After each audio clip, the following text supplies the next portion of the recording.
smokes one. Deep right field, and it is gone. A grand slam for Preston Allen.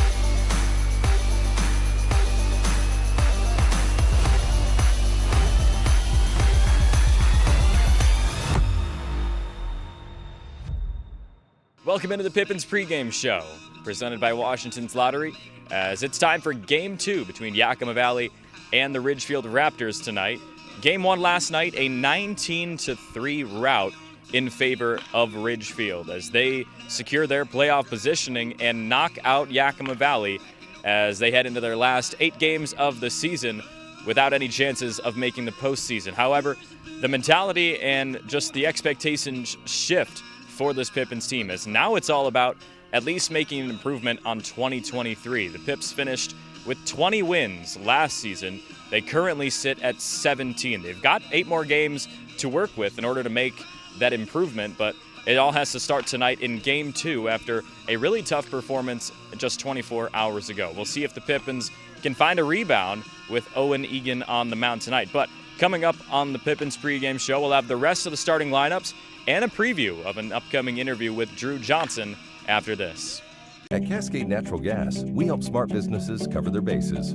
Old, new, and in between. No matter the age of your building, they all benefit from energy-efficient choices. Cascade Natural Gas offers a long list of incentives for energy-efficient upgrades. Upgrades that save your business money every day. Become one of the many Cascade business owners benefiting from the quality, comfort, and savings of energy-efficient upgrades. Join Team Energy Efficiency and take advantage of rebates from Cascade Natural Gas.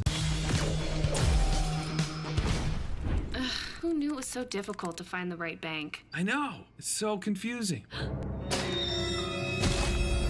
Checking out your banking options? Oh, sounds overwhelming. It's a cloud of uncertainty. Enough! With Banner Bank, it's easy to manage your finances, and help is here when you need it. Be gone, Cloud! Oh, wait. Ah! Built for action, built for banking. Banner Bank. Jake Schrantz here with another Inside the Park with the Yakima Valley Pippins. Today we're with Drew Johnson, and Drew, we're going to head to first real quick. So as we head down to first, I want to kind of focus this on each different base. So with number 1 in mind, this is your first season in the West Coast League. You're about to head out to college in a couple days from now, what you told me. So how would you kind of grade this overall season for yourself? It's been pretty good. I've had a lot of fun, and I've had a lot of success. A lot of early success helps. I've been able to play almost every day and just go out there with the same approach. It gets kind of tough when we're in the dog days of summer, but just try to go out there with the same mindset and same approach every day. Yeah, it was fun catching up with Drew Johnson earlier today. He'll be heading out in just a couple of days, headed all the way to Georgia here from Washington State. That's quite a distance to travel, but his presence will surely be missed over these final few games. But coming up on the Pippins pregame show, we'll have the Game 2 starters in just a moment. Come experience a truly unique all-American country music sensation as Runaway June takes the event center stage at Legends Casino Hotel on Saturday, August 3rd. It doesn't get any more country than this, with lead singer Stevie Woodward, Natalie Stovall, and Jennifer Wayne, the granddaughter of movie star icon John Wayne. Tickets to see this dynamic trio start at just $20 and can be purchased at Ticketmaster.com or the Legends gift shop. Don't miss a chance to see Runaway June. Legends Casino Hotel, Saturday, August 3rd. Get your tickets now. We've upped the stakes in our summer-long Winning Gone Wild drawings at Legends Casino Hotel, with over $80,000 in cash and a 2024 Jeep Gladiator up for grabs. Break free from your backyard weeds and head to Legends Casino Hotel every Thursday in July. Use your Legends Rewards card to pile up entries, and you could be exploring the wilderness in a new Jeep Gladiator on July 25th. When your winning nature calls, go to Legends Casino Hotel in Toppenish. Jake Schrantz back with you on the Pippins pregame show, presented by Washington's Lottery. And now it's time for your starting lineups for Game 2 tonight between the Pippins and the Raptors, presented by Banner Bank. Leading off will be Toussaint Bythewood, followed by Drew Johnson and Dom Longo. 4, 5, and 6 will be Julian Angulo, Preston Allen, and Caden Kirschenbaum at the DH spot tonight. 7, 8, and 9 will be Rico Longo, the cousin of Dom Longo, making a late season debut for the Pips, as he'll be followed by Mo Gordato and Aiden Morrison. Owen Egan will get the start on the bump tonight for the Pippins. The UCLA product has been really solid on the mound this summer. A 4-to-1 ratio in terms of strikeouts to walks, and that's exactly what Yakima Valley needs. A ton of free passes yesterday in Game 1 in the 19-3 defeat. So if they can limit those and maybe find a few more strikeouts, I think this team's going to have a lot more success against what's a pretty high-powered Ridgefield Raptors offense. But that's going to do it on the Pippins pregame show. First pitch coming up from the Orchard right after this.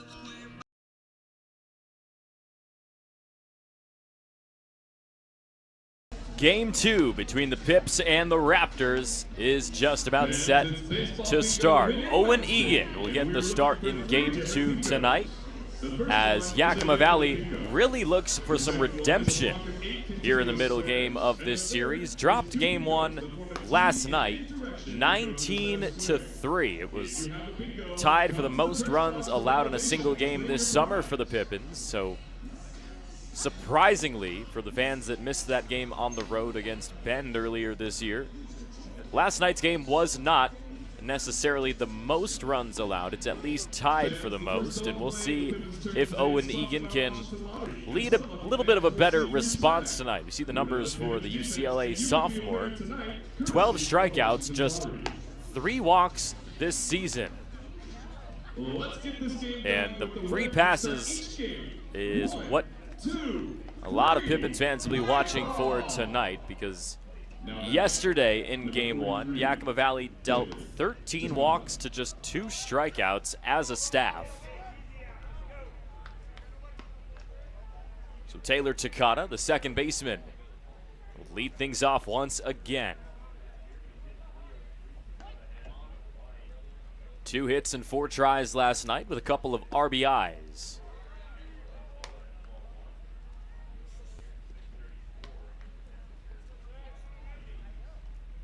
Owen Egan this season in league play has been very competent on the mound.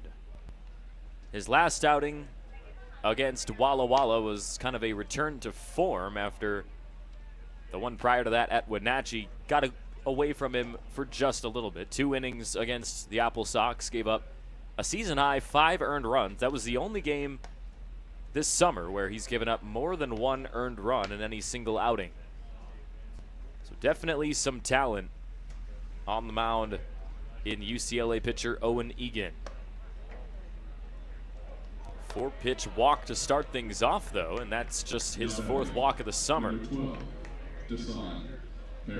Not exactly what the Pippins were looking to do in the beginning of this ball game, as they bring Desan Harris to the plate.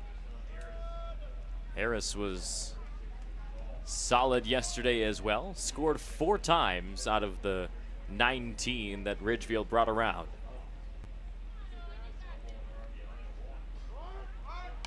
Bunt third base side, at least an attempt, as it goes foul. As last night, that victory for Ridgefield, that actually clinched their playoff spot. Final team to officially clinch. Still up in the air who's going to win the second half of the summer, though, and currently Ridgefield still has about a half-game lead. A liner barely over the glove of Dom Longo at second. Nice piece of hitting for Desan Harris, as that's the first hit of the ball game. Not easy to fit a ball over the glove of Dom Longo when he's in the infield.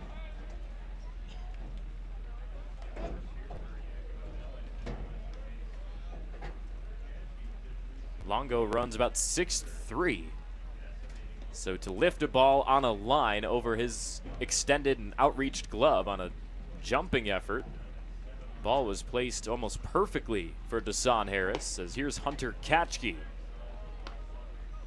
46 hits on the summer now, as he was absolutely electric last night. 4 hits and 5 tries with 7 RBIs. I think it's fair to say that's probably the best game any player has had against Yakima Valley this summer. I mean, to go nearly perfect at the plate while also bringing across 7 runs, it's almost unheard of.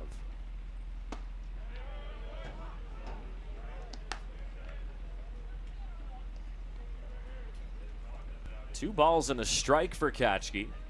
As the top of this Ridgefield lineup, very similar to last night. One guy that's actually hitting a little bit higher in the lineup is Sophia Mawai.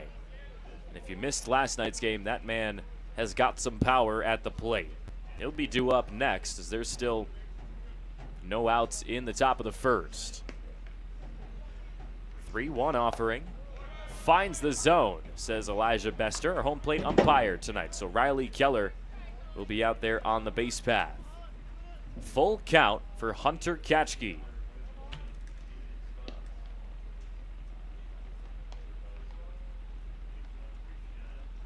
Swing and a miss.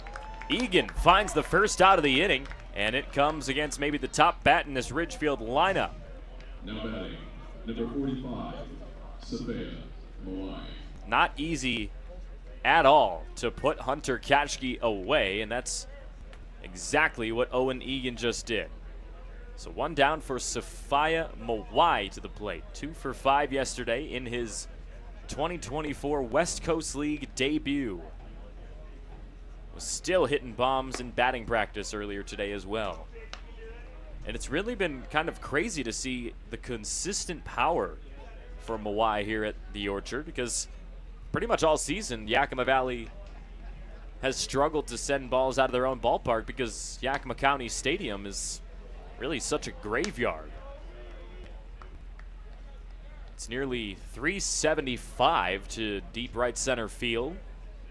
And with the wind often blowing in from right, we see a lot of fly balls that probably leave the yard in a lot of other ballparks as Mawai ropes that one into his own team's bullpen.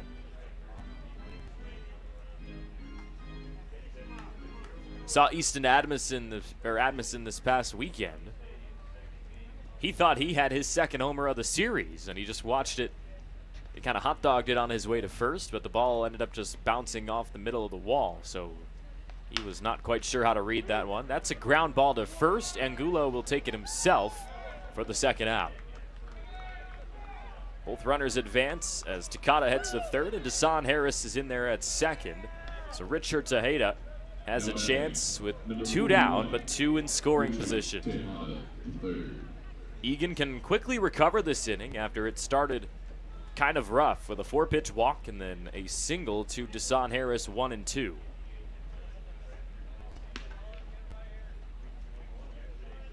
Seems like that strikeout of Hunter Katchke may have brought Owen Egan back to reality. Swing and a miss for Tejeda, and it's 0-1. 2 hits last night for Tejeda, a couple of walks as well. I mean, there was only 3 players in the starting lineup that didn't go for at least 2 hits in last night's game. It was Justin Stransky, Julian Nunez, and Jovan Camacho. Jovan's brother Ryan hitting 9th tonight in this Ridgefield lineup. We'll see him a little bit later on in this game. As here comes an 0-2 from Egan. Swing and a miss on the outside. Strikeout number 2 retires the side. No runs come across as Owen Egan keeps it scoreless heading to the bottom.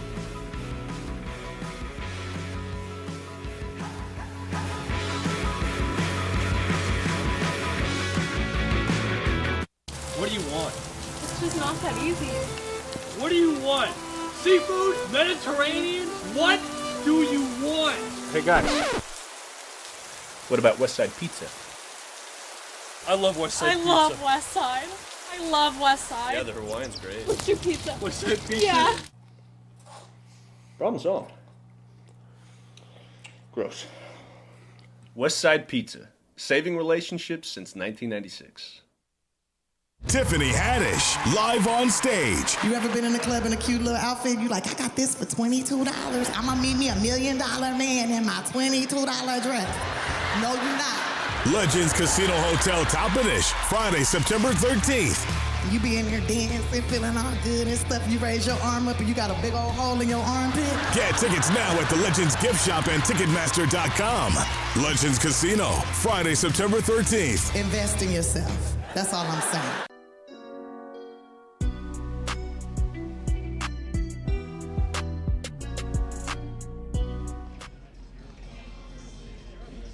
Bottom of the first, Yakima Valley still tied 0-0 as the Raptors went down scoreless in the top of this inning. So Wyatt Nickel, starting pitcher tonight for the Raptors, comes out onto the bump.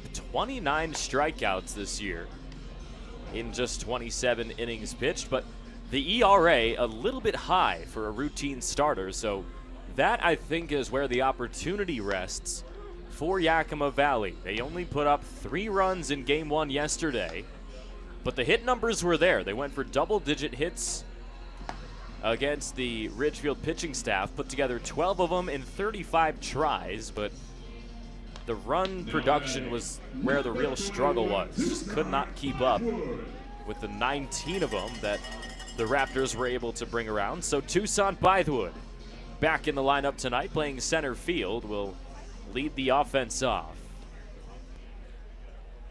It's Bythewood, Johnson, and Dom Longo. Speaking of Drew Johnson, make sure you stay tuned. A little bit later on in this game, about maybe the 4th inning or so, we will bring you that full Inside the Park interview. Really fun conversation with Drew Johnson. Got to pick his brain about this Pippins season, some of his prior experience with Tacoma Community College, and also what we can expect in his first year at Mercer, making the move up to D1 this upcoming year. Exciting news from Drew Johnson.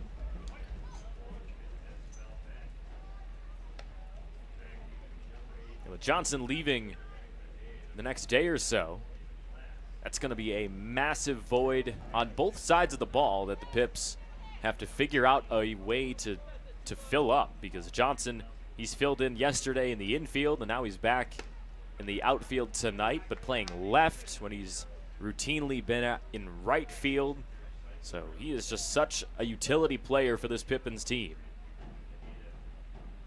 2 balls and 2 strikes for Bythewood.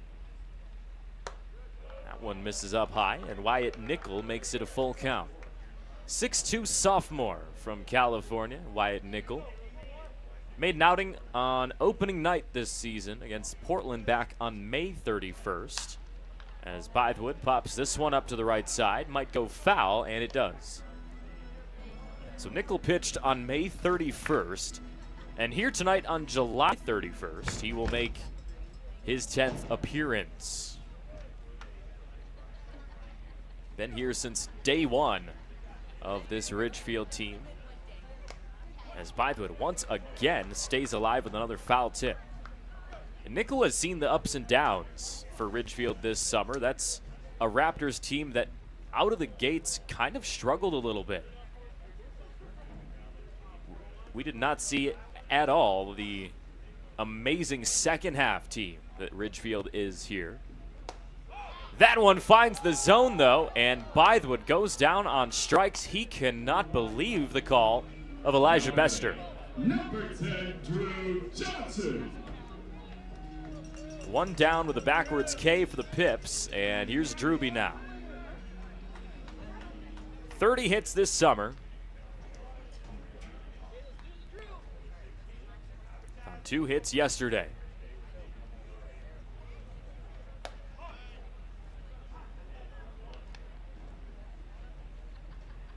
See Mercer commit down there in the state of Georgia.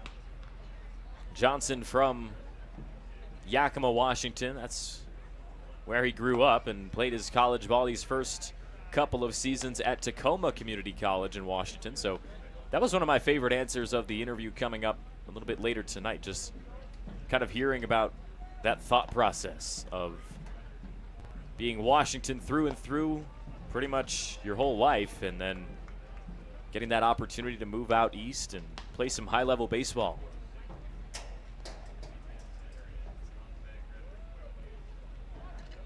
2 balls and a strike for Wyatt Nickel now. His first outing against Yakima Valley here this summer. Didn't pitch at all in the mid-June series between these two teams.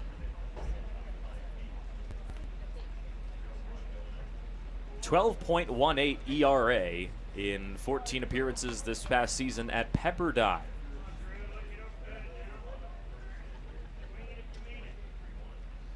.3-1 to Johnson. That comes in up high.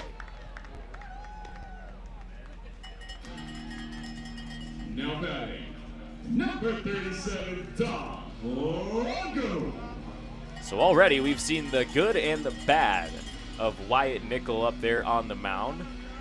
Strikeout and walk numbers pretty solid for Nickel coming into this outing. 30 punch outs to just 15 walks, just about. And so far tonight, neither one has won out as Longo on the ground is short for a double play to end the inning. 0-0 heading to the second, and we'll see which of these teams can take advantage first.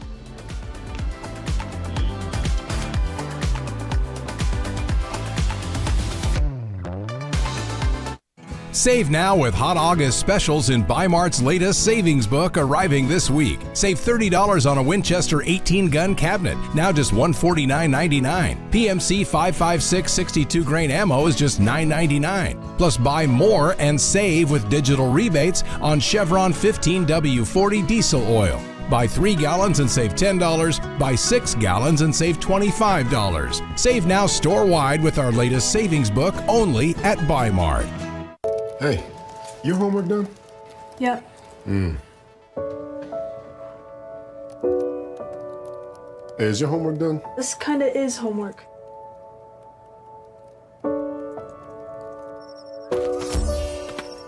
So, what do you think? I'm so proud of you. Can I play some more?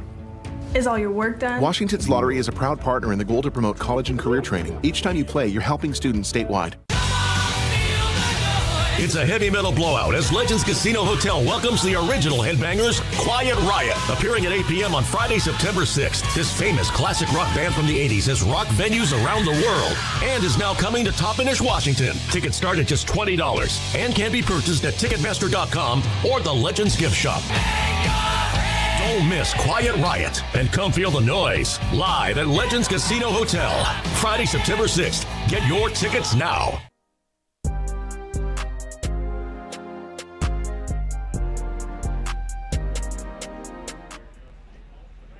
Time for the top of the second now as Nick Holm finds his first at-bat here in this series. Just 6 for 18 at the plate this summer. Hasn't had too many games played. And Egan starts behind 2-0.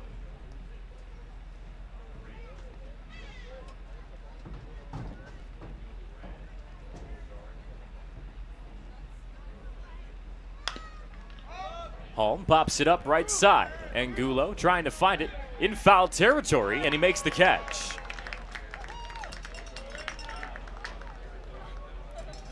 Four straight retired now by Owen Egan, as that brings Jack Salmon to the plate. Salmon hitting .262 this summer. Did not play in game 1 yesterday either. 3 players in the bottom 4 in this lineup that were not starters in game 1. It's Holm, Salmon, and like I mentioned earlier, Ryan Camacho.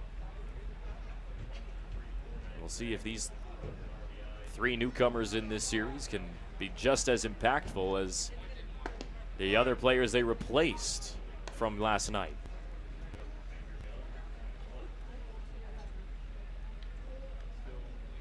Salmon has already played against the Pips twice earlier this year, but went just 0 for 6. Maybe going to change that here? No, right to Tucson Bythewood in center field. Quickly 2 down in the second as Owen Egan starting to feel himself up there on the mound. He'll take on Julian Nunez now. 197 batting average for him.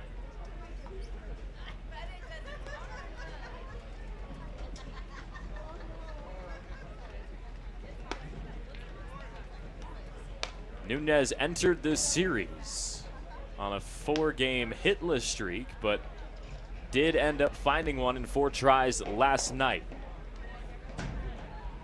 So he's got 14 on the summer now, but Owen Egan trying to put him away quickly. 0-2 to the shortstop. Can't quite find it that time.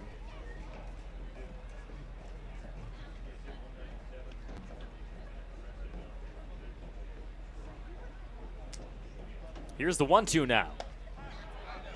Just missed outside again.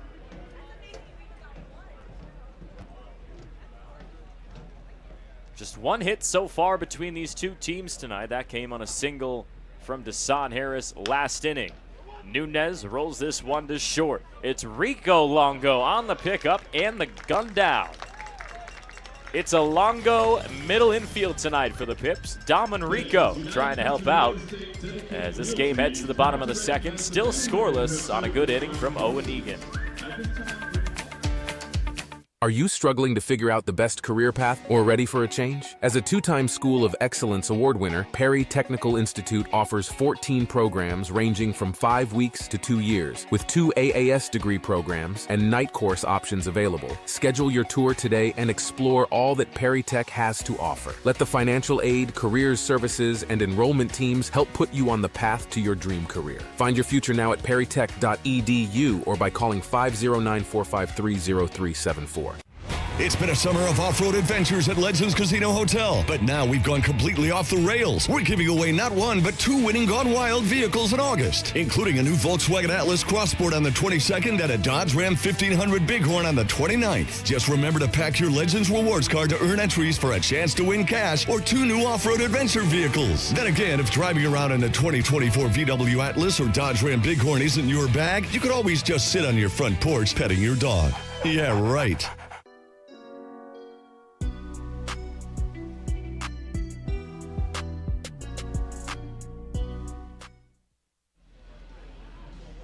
It was 3 up, 3 down in the first for Yakima Valley. And now Julian Angulo will lead things off in the second. Still scoreless at this point last night. The Pippins were already down big, as the top of the second is where Ridgefield really started their offensive explosion. Brought 7 around in the second frame alone. And they led 8-2 coming into the bottom of the second frame. A much different story here tonight, as Owen Egan, the pitcher for Yakima Valley, has retired 6 straight. So Julian Angulo looks for the first hit tonight for Yakima Valley against Wyatt Nickel, his second inning of work.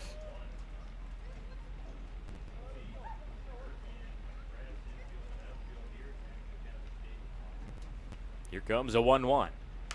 Angulo to the right side, and it trails foul.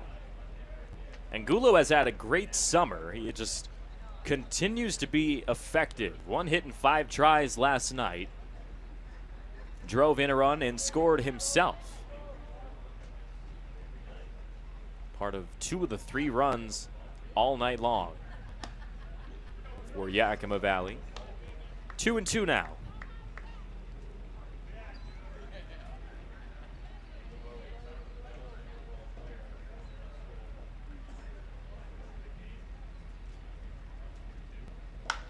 Angulo slaps this one deep out of play, and it goes foul. 292 out of play. It's 293 to the right field foul pole. So if that one stayed fair just a little bit longer, would have been all the way to the wall. But instead, it's a long strike and a 2-2 count. Angulo bounces one to third. It eats up home. Gets into left field, and Angulo hits a hard ball to third base for a base hit. 1-for-1 start to the Cal Poly Pomona first baseman. And that brings his future college teammate, Preston Allen, to the plate. Take another look at this swing. Took a late bounce, and Nick Holm really could do nothing but just take it off the chest. So Wyatt Nickel gives up his first hit of the ball game, and delivers the first offering outside to Preston Allen. Didn't find a hit yesterday after Allen had 4 straight games with at least one. That was exactly what the Pips were looking for from him. It'll be interesting to see if Allen can return back to the production here tonight. Went just 0 for 3 on a quick offensive night for the Pips.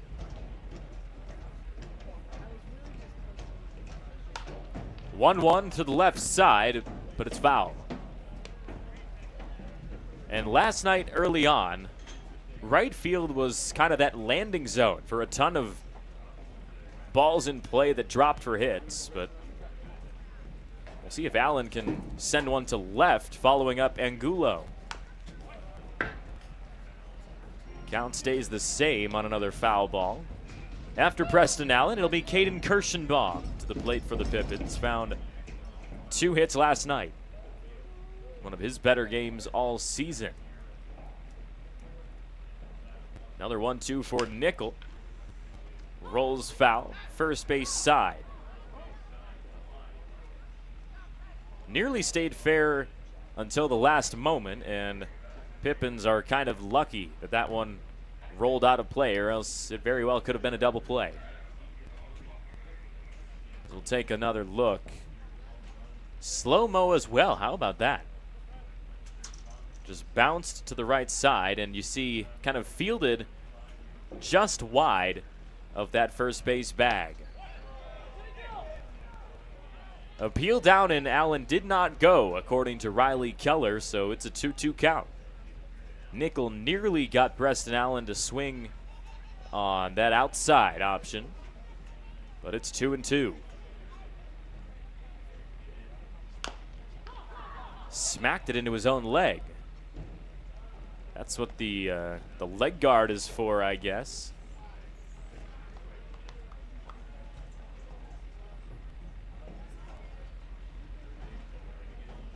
Put a picture of that foul ball into the leg in the baseball dictionary underneath leg guard and just display the purpose. 2 balls and 2 strikes.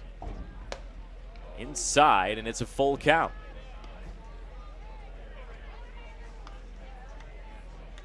Long at bat for Allen as he continues to show some fight. First at bat of the ball game for the man with 45 hits this summer. Here comes the payoff.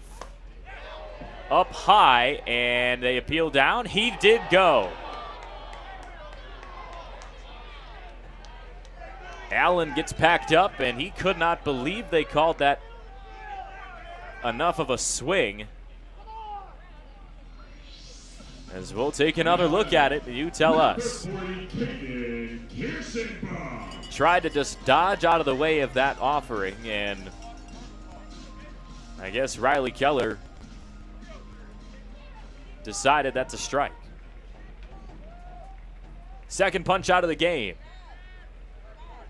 for Wyatt Nickel, and there's one down with Caden Kirschenbaum to the plate. Had just his second multi-hit game of the summer yesterday. 2 for 4 with a run scored.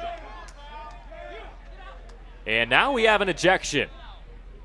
Elijah Bester just threw somebody out. Hard to tell who it is from our angle, but it's somebody in the Pippins dugout. Gotta wonder if it's Preston Allen who was still upset about the call. And I think J5 is going to come get a confirmation on who was just thrown out, because if it is Allen, the Pips, already light on the roster in terms of infielders, are going to have to go to somebody else.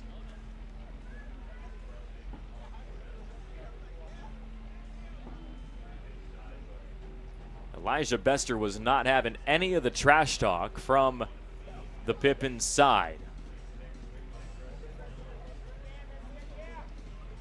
So we will do our best to try to figure out who was ejected.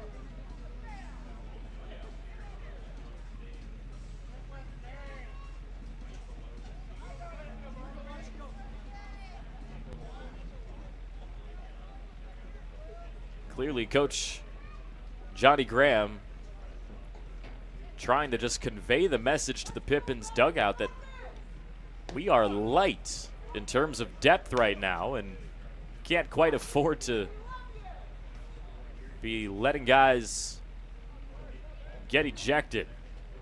Someone's got to step up in the dugout and try to calm these guys down at some point.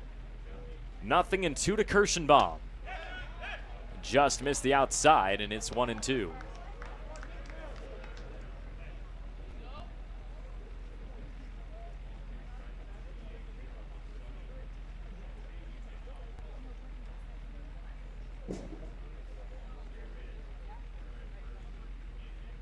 One-two. Opposite batter's box, evens the count. And I'm sure we'll be able to tell who was ejected just based on who comes out defensively for the Pips. If Allen is no longer at third, and that's going to be pretty clear that he was the one talking. Obviously, we don't know for sure yet. It's kind of tough to tell from our angle behind home plate who Elijah Bester was gesturing toward. As it's once again a full count. Same spot that Allen went down on strikes in. Here's the offering to Kirschenbaum, and he takes it outside for ball 4.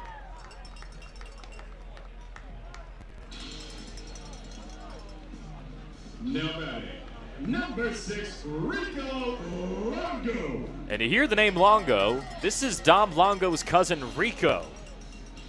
Just joined the team overnight. That's how light the depth is for the Pippins infield.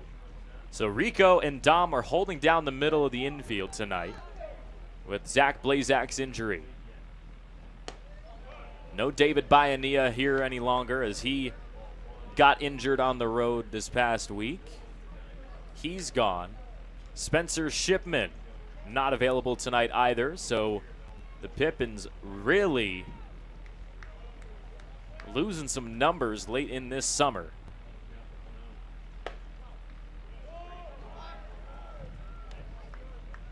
So Rico Longo starts 2-0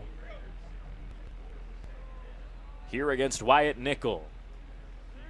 Still just one out with Julian Angulo at second and Caden Kirschenbaum over at first. First at bat of the summer for Rico Longo.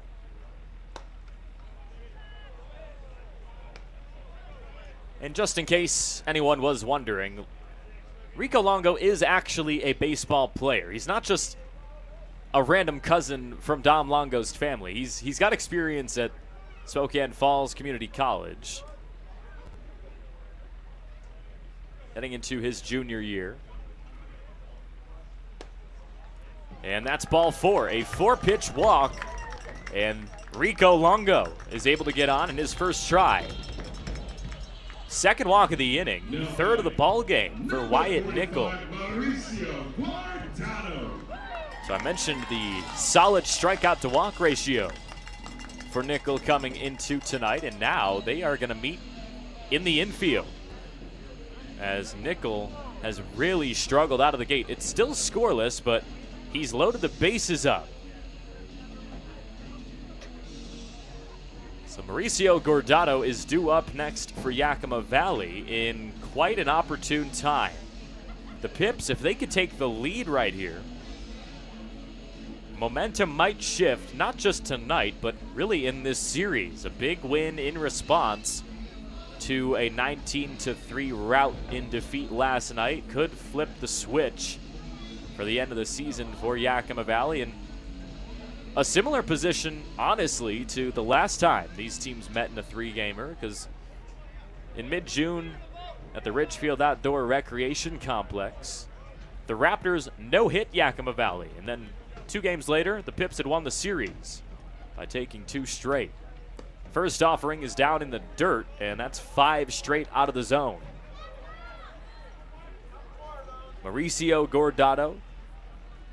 You always got to look at the home run numbers when the bases get loaded, just in case. Former West Coast League player Travis Bazana hit his first home run at the professional level earlier today, a grand slam. Former Corvallis Knights superstar, now headed into the Cleveland organization. What can Gordado do with the bases loaded? The 2-0 offering. That one hits him, and the Pips will take a lead as Gordado just gives a nod over to his dugout. Angulo comes around to score, and it's a 1-0 advantage in the bottom of the second. Number 46, Aiden Morrison. 3 straight free passes delivered by Wyatt Nickel. Nothing going on in the Ridgefield bullpen yet, as this will be his inning to finish up. Aiden Morrison, 1 for 4 last night, comes in with the bases loaded. This pitch gets over the glove of Richard Tejeda, and Kirschenbaum will score standing up. 2-0 Yakima Valley. Everybody advances 90 feet, as there's 2 in scoring position now for Morrison.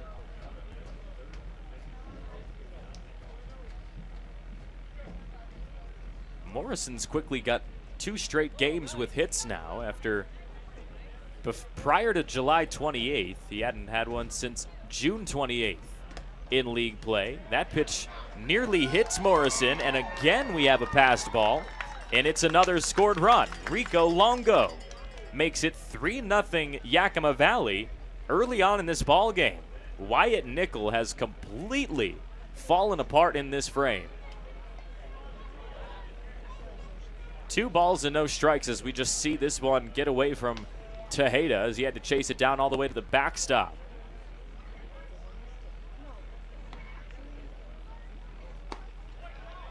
Still can't find the zone. 3-0 to the Whitworth College Pirate.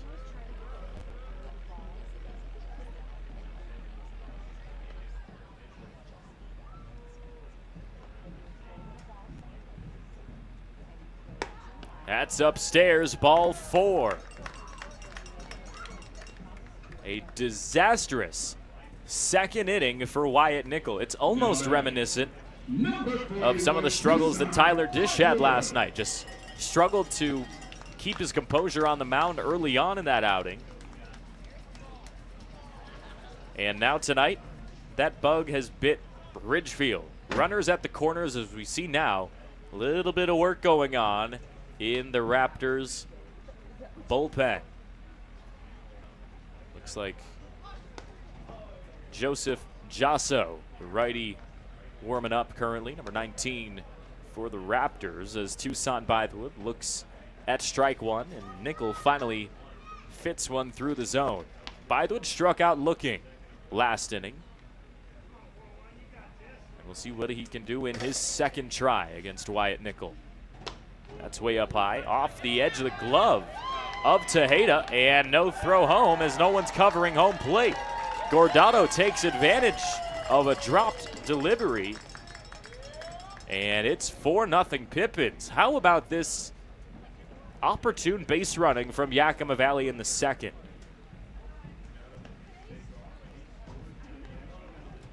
You see there, that's almost inexcusable from Tejeda, just bouncing off his glove. Should have been caught for sure. Morrison moved to second on that play.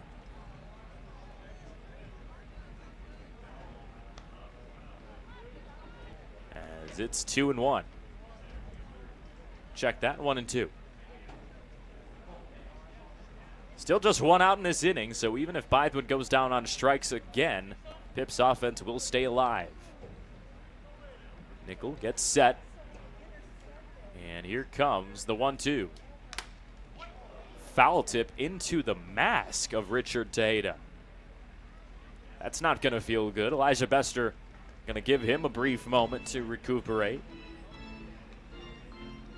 Still just 1 hit apiece in this game. But the Pips own a 4-0 advantage. 2 walks make it 3 walks, and also a hit by pitch in this inning.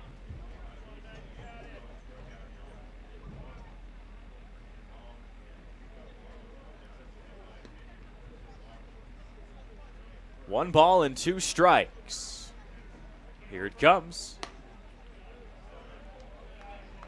For Wyatt Nickel, these numbers in not even 2 full innings of work have been really surprising. He's already got the highest number of walks in any single outing this summer. Bythewood, high chopper to the left side, and it's foul. His previous high was 3 walks in his last outing. Came around a week ago against Corvallis on the road. 3 walks and 2 strikeouts against the Knights, but so far here tonight, it's already been 4. 2-2 to Bythewood, misses inside.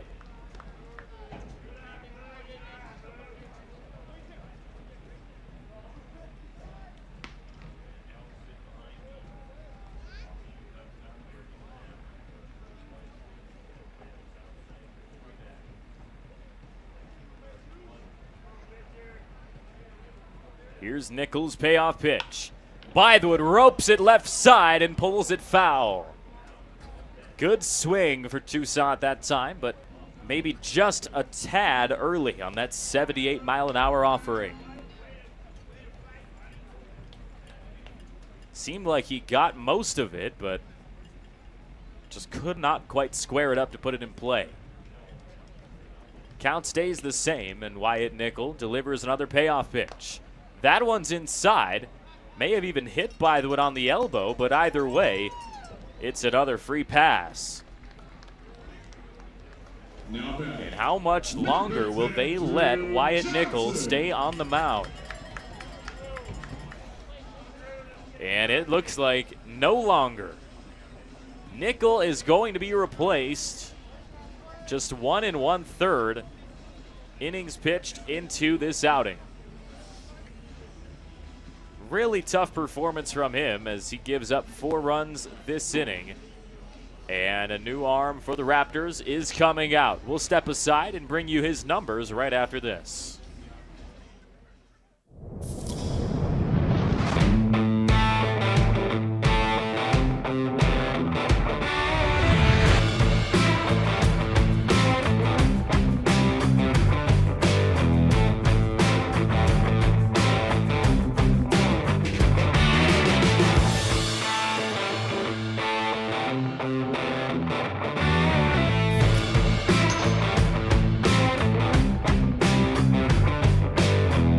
At Cascade Natural Gas, we help smart businesses cover their bases. Old, new, and in between. No matter the age of your building, they all benefit from energy-efficient choices. Cascade Natural Gas offers a long list of incentives for energy-efficient upgrades. Upgrades that save your business money every day. Become one of the many Cascade business owners benefiting from the quality, comfort, and savings of energy-efficient upgrades. Join Team Energy Efficiency and take advantage of rebates from Cascade Natural Gas. Who knew it was so difficult to find the right bank? I know. It's so confusing. Checking out your banking options? Oh, sounds overwhelming.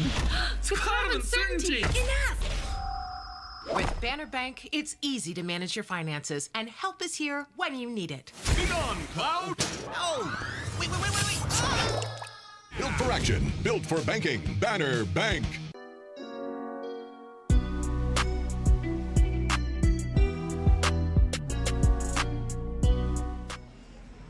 Now pitching for the Raptors, number 19, Joseph Hasso.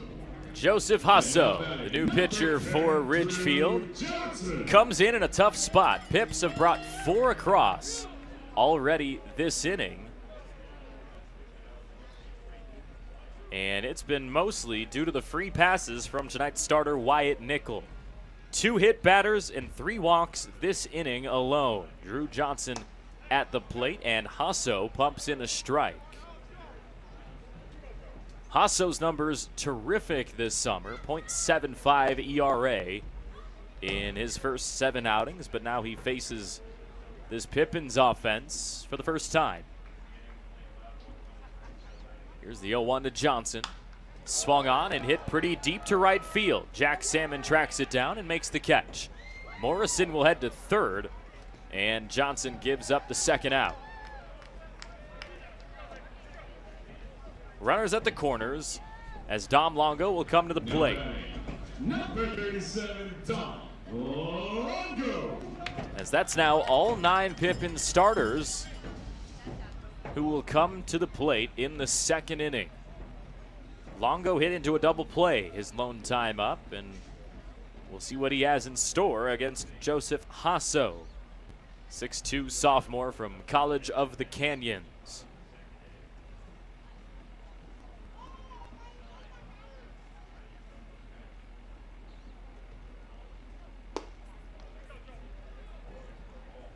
Also coming in at 91 miles an hour right there. Saw a few guys for Ridgefield last night that could consistently hit the low 90s. Some high-level pitching on this Raptors roster. Hasso gave up his lone run of the entire season in his last outing against Corvallis just around a week ago. 1 earned run in 7 prior games. Started the season with 6 straight scoreless in 9 innings pitched.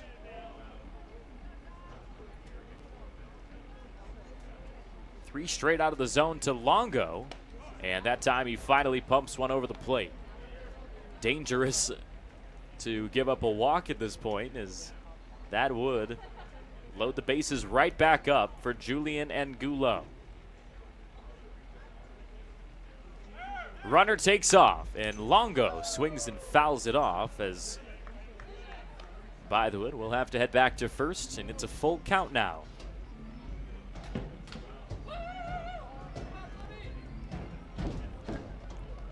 Longo really came in clutch by getting in contact with his cousin Rico, who's in the starting lineup tonight, as the Pips were in desperate need of middle infielders. The 3-2.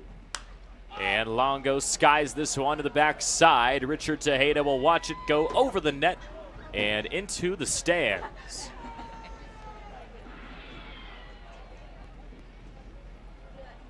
Rico Longo has already come around to score after drawing a walk in his first at-bat of the summer. Took 4 straight out of the zone. And 3 straight free passes later came around.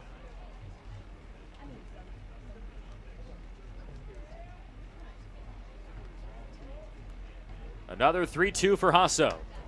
That one comes inside, and the bases get juiced up once again. First time that Dom Longo reaches first, and now it's time for Julian Angulo. The talk for Angulo has been that he hasn't had a home run all season. He's been a terrific player. Double-digit doubles, 30 RBIs. He's already 1 for 1 tonight. That makes him with 44 hits on the summer, 1 shy of the team lead. But can he find a home run? Bases are loaded. The Pips have only seen 1 grand slam this summer, and that came from the man next in the lineup in Preston Allen.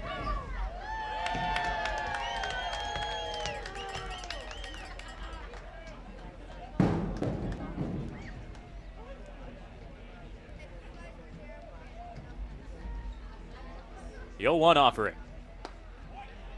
Tried to hold his bat back, and it's 0-2 though.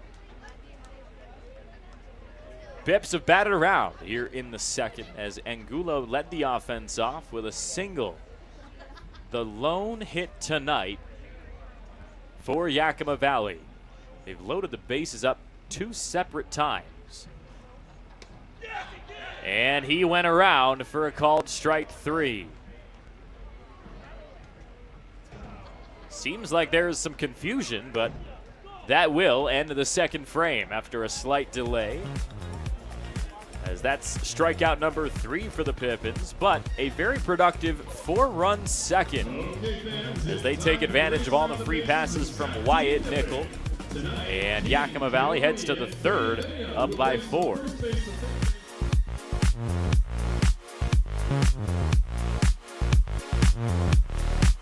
What do you want? It's just not that easy. What do you want? Seafood? Mediterranean? What do you want? Hey guys, what about West Side Pizza? I love West Side Pizza. I love West Side. I love West Side. Yeah, the Hawaiian's great. What's your pizza? West Side Pizza? Yeah. Problem solved. Gross. West Side Pizza, saving relationships since 1996. Tiffany Haddish, live on stage. You ever been in the club in a cute little outfit? You like, I got this for $22. I'm gonna meet me $1 million man in my $22 dress. No, you're not.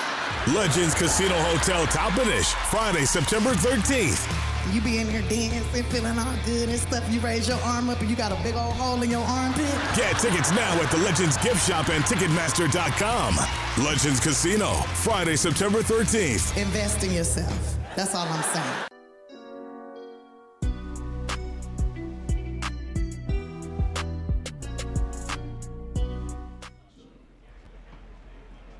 Four 4-0 lead for Yakima Valley after a disastrous bottom of the second on the mound for the Ridgefield Raptors. A few hit batters, multiple walks, and just one hit allowed. But the Pips hold a 4-0 lead. So here in the top of the third, Ryan Camacho makes just his second plate appearance of the summer. And he slaps this next pitch out of play.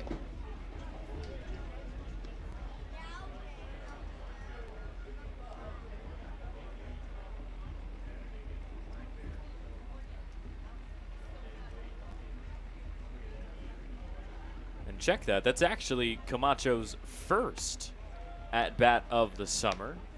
Didn't even have an at-bat against Cowlitz. That was a no plate appearance performance, I guess. And now he ropes the first one. He is able to contact in play, but it's right to third. Nice awareness by Preston Allen, as there's one down for the top of the order. We'll take another look at this nice play on the hot corner, as just on a pitch high and inside, a liner right to the glove. 7 straight retired for Owen Egan, as now Taylor Takata looks at ball one down low. He drew a walk in the first and was followed by a Desan Harris single. But outside of that, that's been the only production offensively for the Raptors so far tonight. Egan evens the count at 1-1.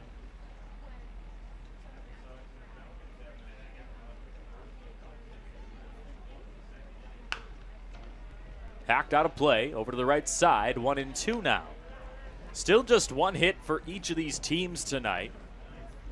And that's exactly what the Pippins game plan has to be tonight, as it was an absolute hit machine for Ridgefield last night. Put together 17 of them to score 19 runs. And you see the numbers here tonight, just a lot more modest 2 innings through.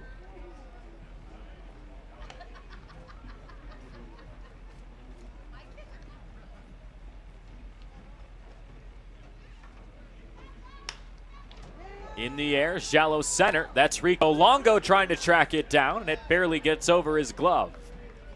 So Takata finds hit number 2 tonight for Ridgefield, and he stays perfect on base. Desan Harris comes up with 1 down and 1 on.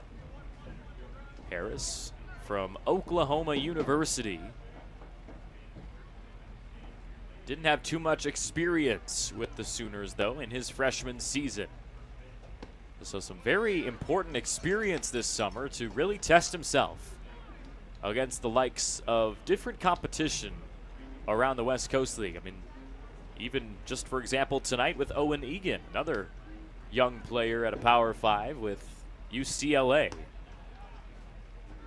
Newly transitioned to Big Ten team.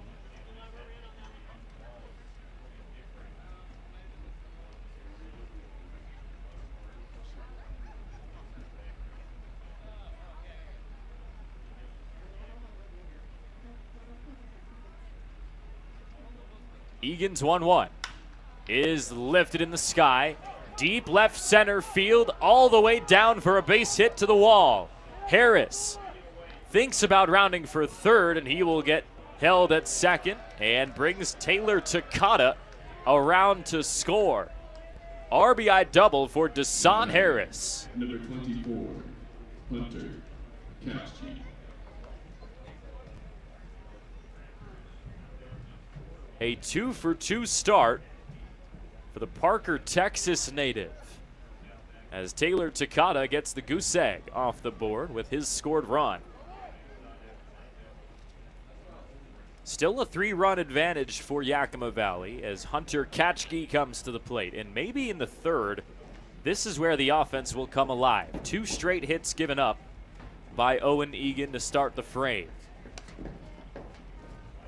after a lineout of Ryan Camacho.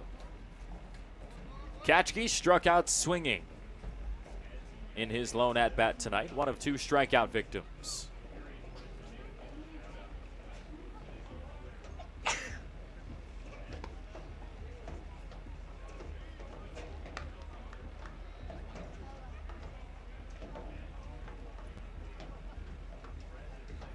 Two straight out of the zone for Egan.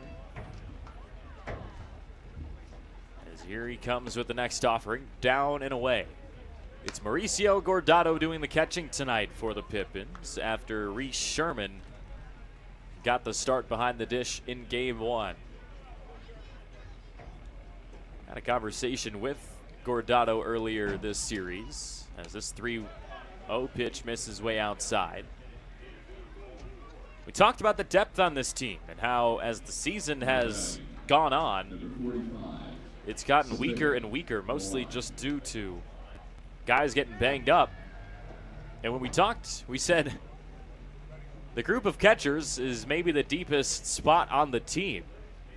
The likes of Mauricio Gordado, Reese Sherman, and also Jake Lockwood as another option behind the plate. And Gordado just chuckled and said that's not usually the case, as most of the time in these summer seasons, teams will carry maybe 2 catchers, and you just kind of have to tough out any injuries you're working through, as Mawai lines this one down into center for an RBI. 4-2 as Desan Harris comes in to score from third.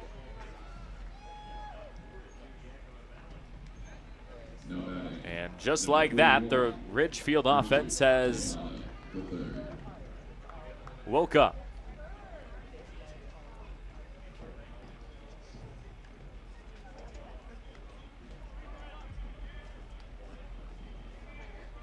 Richard Tejeda, the catcher tonight at the plate, as Owen Egan tries to shut the water off.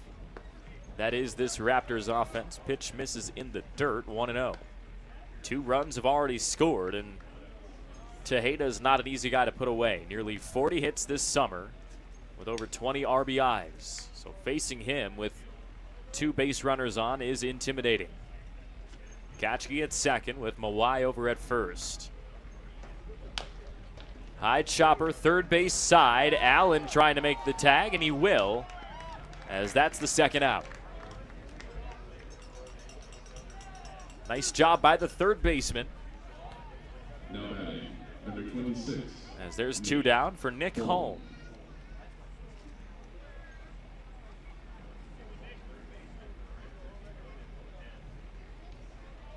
Tejeda waits at first after that fielder's choice, and Nick Holm, after a pop-out last inning, makes his second plate appearance of the series.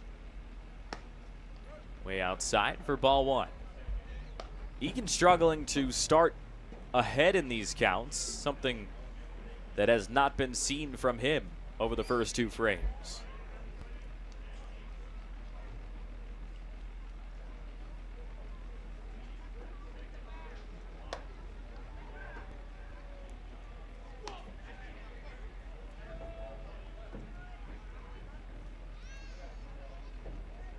Just a tad under 90 degrees in Yakima already tonight, as we're about an hour into this ball game.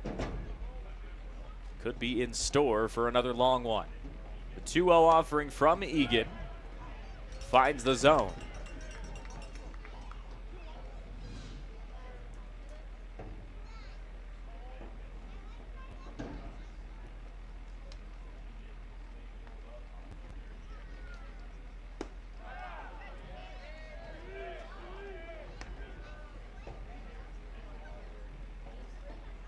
Egan needs to find something in the zone here to avoid loading the bases up. Could be in danger of giving up what was a 4-0 lead. On the ground, and Egan grabs it, and that'll be the final out at the top of the third. What a nice job by the Pippins pitcher to play some defense right there. Read it perfectly, got his glove down just in time, and that does it for the top of the third. 4-2 lead for the Pips, but 2 runs come across for Ridgefield as they're still kicking.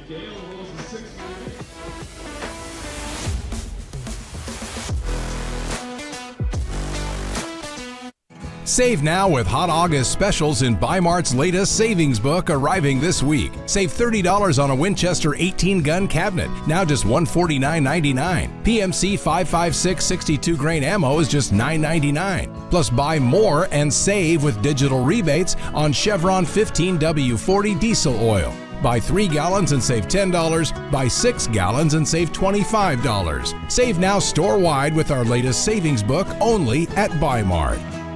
Hey, your homework done? Yep.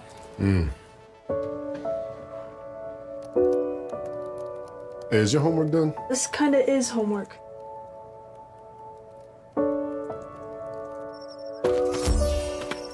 So, what do you think?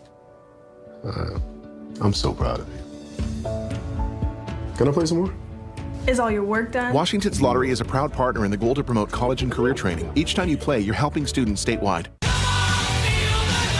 It's a heavy metal blowout as Legends Casino Hotel welcomes the original headbangers, Quiet Riot, appearing at 8 p.m. on Friday, September 6th. This famous classic rock band from the 80s has rocked venues around the world and is now coming to Toppenish, Washington. Tickets start at just $20 and can be purchased at Ticketmaster.com or the Legends Gift Shop.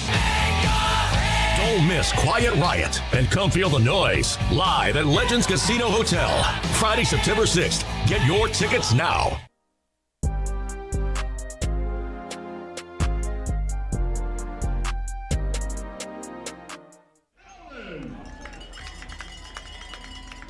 Yakima Valley batted around in the bottom of the second.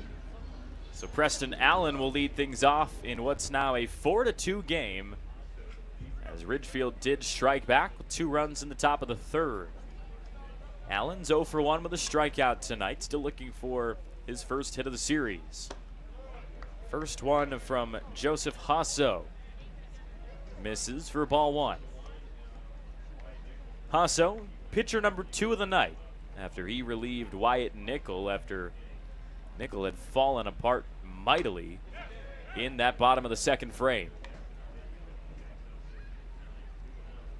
1 1/3 is the line for Nickel, with 4 walks, 4 runs, and just 1 hit allowed.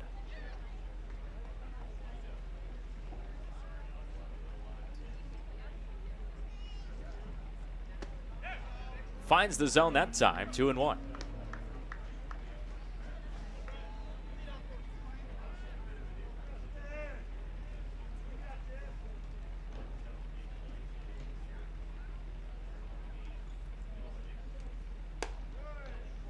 And we've already seen an ejection in this game. Thought there was a chance that it could have been Preston Allen, only just because he was the one who was punched out on a called strike 3, so since we couldn't really tell who the gesture was toward in the dugout, the only estimate and inference that I could have made was that Allen was frustrated about the call, but it seems like it was someone else.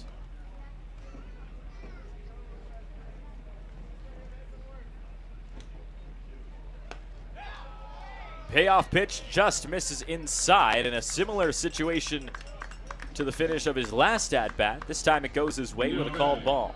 number 40, Caden Kirschenbaum. So the third inning offensively for Yakima Valley begins with how they did their damage an inning ago. All the free passes in the world. Caden Kirschenbaum walked in his lone at-bat, ended to come around to score. Throw over from Hasso not in time.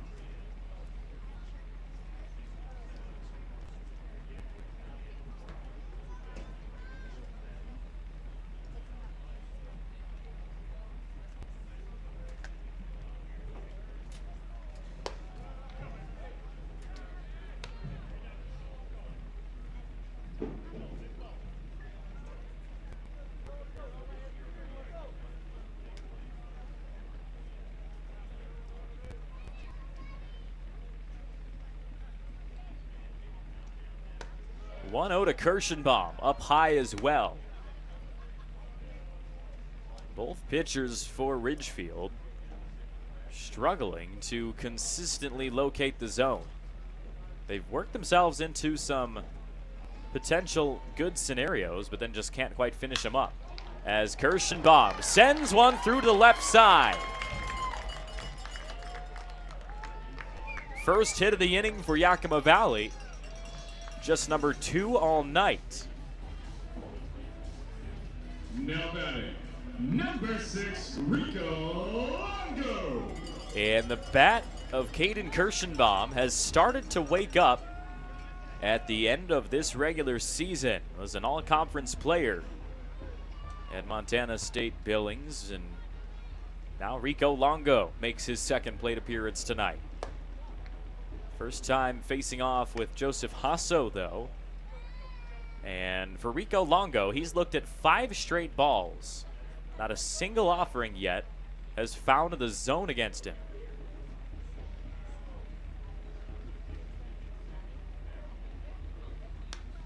And now he swings and fouls one off.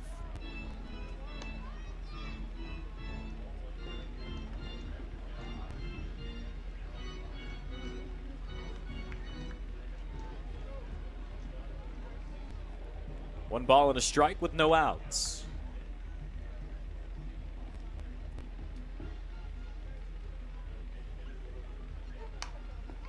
Bunt up the middle. Throw to third, not in time. Nice jump by Allen. I know they will say he was retired. It looked like it was close. I thought Allen slid in there, and I guess not. So the sacrifice bunt, not exactly how the Pips drew it up, and we'll take another look. Thought maybe with the high throw, the foot may have come off the bag, and I guess Nick Holm was able to keep his heel down.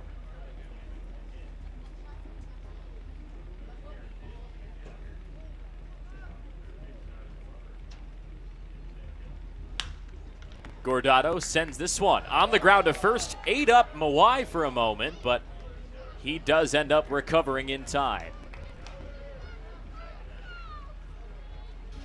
It does the job essentially as a sacrifice, though, as Kirschenbaum to third with Longo safe at second.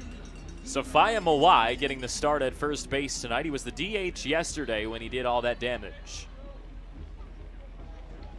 Tonight he's showing off the defensive side of his game, not just the offensive power.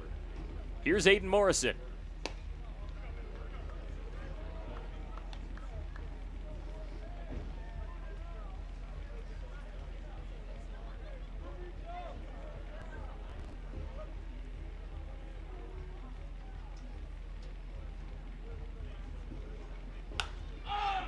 Morrison pops it up left side into the bullpen and now out of play. Nice job on the chase down for Ridgefield, but it's 1-1.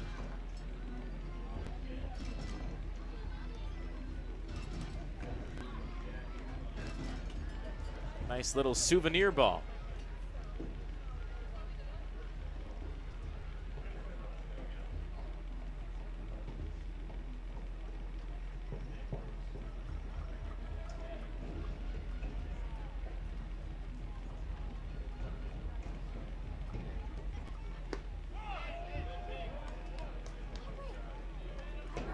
Nice pitch that time for Hasso, and he's one in the zone away from ending the third frame. Pips have two in scoring position. Kirschenbaum just 90 feet from making it 5-2. Morrison trying to clutch up. Here's the 1-2. Hacked out of play. Nice job by J5 over at third.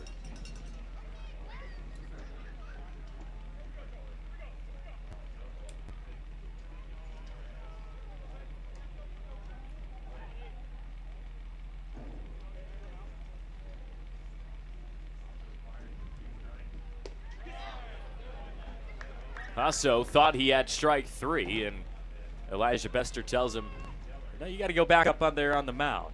2-2, as that one just missed down low.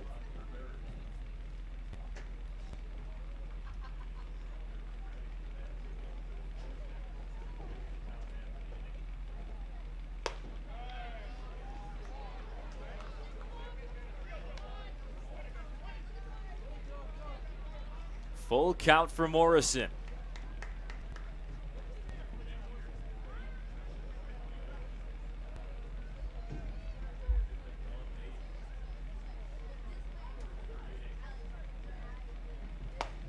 And that's a called strike three on the outside.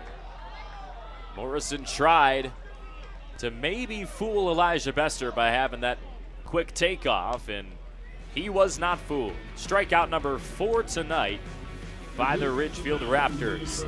Time for the fourth inning, and we'll have that interview with Drew Johnson coming up in just a moment.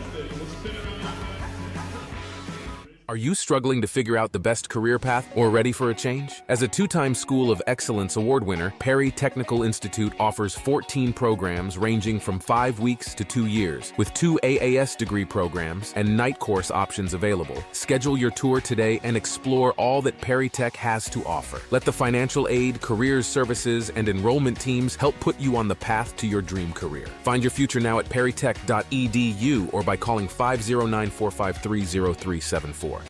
It's been a summer of off-road adventures at Legends Casino Hotel, but now we've gone completely off the rails. We're giving away not one, but 2 winning Gone Wild vehicles in August, including a new Volkswagen Atlas Crossport on the 22nd and a Dodge Ram 1500 Bighorn on the 29th. Just remember to pack your Legends Rewards card to earn entries for a chance to win cash or 2 new off-road adventure vehicles. Then again, if driving around in a 2024 VW Atlas or Dodge Ram Bighorn isn't your bag, you could always just sit on your front porch petting your dog. Yeah, right.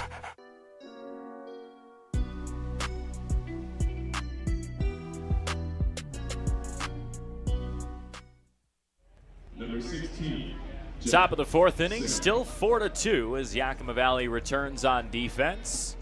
And we gave you the preview of the interview with Drew Johnson in the pregame show. Now let's give you the full thing right now. Jake Schrantz here with another Inside the Park with the Yakima Valley Pippins. Today we're with Drew Johnson, and Drew, we're going to head to first real quick. So as we head down to first, I want to kind of focus this on each different base. So with number 1 in mind, this is your first season in the West Coast League. You're about to head out to college in a couple days from now, what you told me. So how would you kind of grade this overall season for yourself? It's been pretty good. I've had a lot of fun, and I've had a lot of success. A lot of early success helps. I've been able to play almost every day and just go out there with the same approach. It gets kind of tough when we're in the dog days of summer, but just try to go out there with the same mindset and same approach every day. And I know you told me this story just about a week ago, but the fans love it when you sprint to first, when you draw a walk or you get hit by a pitch. So where does that all come from for you? That just comes from me being competitive. I like to speed up the game. I like to get the pitcher going and get the team riled up. So I think whatever I can do to get the team going makes the most sense. All right, let's head down to second base now with number 2 in mind, your 2 prior seasons at Tacoma Community College with the Titans. Some pretty big years, almost 50 hits in both seasons. So what's going to be kind of your lasting memories as a Titan as you kind of take your next steps in your college career? Oh, man, I think the most memories I made were just in the apartment with my roommates. I had a blast with them. Living alone for my first time was the best, but we had so much success on the baseball field. I loved every single one of those guys, and I was just proud to be a part of it. Any specific memory that you're able to share with us on the Inside the Park? I mean, my roommates were pretty funny. Every game day, Aiden Dance, he made a skit So he sent it out to the group chat, made all of us laugh, and then baseball-wise, my favorite memory was just Logan Shepard hit a 3-run home run in the championship game. I mean, we were throwing stuff around the dugout. It was one of the coolest moments I've ever seen. That's awesome, man. So let's head to third now, and with number 3 in mind, this will be your third year in college, headed to Mercer this upcoming spring. So do you have any thoughts about, going from Tacoma over to Mercer, a team that was 29-29 last year? I think there's some room for improvement with that team, and just overall, what are you trying to bring to that roster this upcoming year? Yeah, they've had a lot of success over the last few years. This was kind of a down year. They had some injuries, but going in, I just want to be a leader. I want to be a guy that can show the young guys how college baseball is and just slow them down a little bit. And I just want to be a guy that can contribute to the lineup and do something special for them. And you also, coming into this season, it was up in the air where you wanted to go. So what was your mentality like earlier on here this summer when it were still kind of up in the air about what school was in your future versus once you committed, you can kind of, play a little bit more free? Yeah, well, this summer I actually committed in March. I just don't know if anybody knew about that. My coach, Ryan Mummert, Ian Sanderson both helped me get this gig, and throughout the season at Tacoma, I just played really hard, and that was my goal in mind, to play Division I baseball. All right, so let's head around the base path now, something you've done quite a bit this season. And as we head home, I want to talk to you about home because you grew up in Yakima. You're playing this summer with the Yakima Valley Pippins, but Mercer's out in Georgia, so that's going to be quite a bit of distance between you and where you grew up. So do you have any concerns about being so far away from home? I've done pretty well away from home. I think my family kind of knows that, but growing up here and playing ball here has been an awesome summer. Being able to spend time with my family and friends, it's been great, and I'm just super excited to move to Mercer, and hopefully it's a great 2 years there. And just last question, I saw when I was doing research earlier this season that one of your nicknames was Drewby. That's what I've been using sometimes on the show. Do you have any other nicknames growing up or just anything else people used to call you? Blazak likes to call me the house now on the team because I play a lot of poker. That's another one. All right, man. Drew Johnson joining us on Inside the Park. Thanks for your time. Thank you.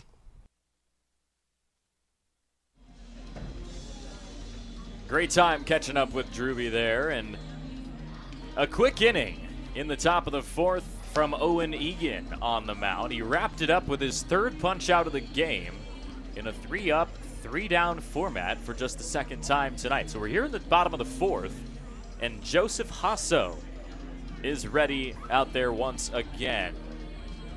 Now batting, number 41, Tucson Bythewood. He'll take on Tucson Bythewood, and the rest of the top of the order for the Pippins. Was hit by a pitch his last time up. Still looking for his first hit here tonight, though. Could become hit number 10 of the summer for Bythewood after it's been somewhat of a surprising slow summer at the plate. I've heard from some of the other Pippins, though, the amount of confidence that they have in terms of his defensive capabilities out in center field. I've heard his range and his arm talent described as extremely high level. That's one of the better aspects of his game, but here in 2024, the bat has not been his strong suit. And I mean, you can really see why. He's had times throughout the year where he's just been managing kind of some lower level injuries.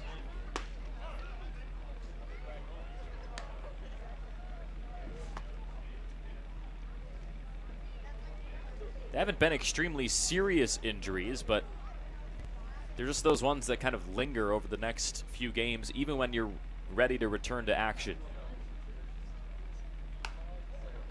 Able to stay alive on a check swing foul ball. One just trailed off the inside of the bat.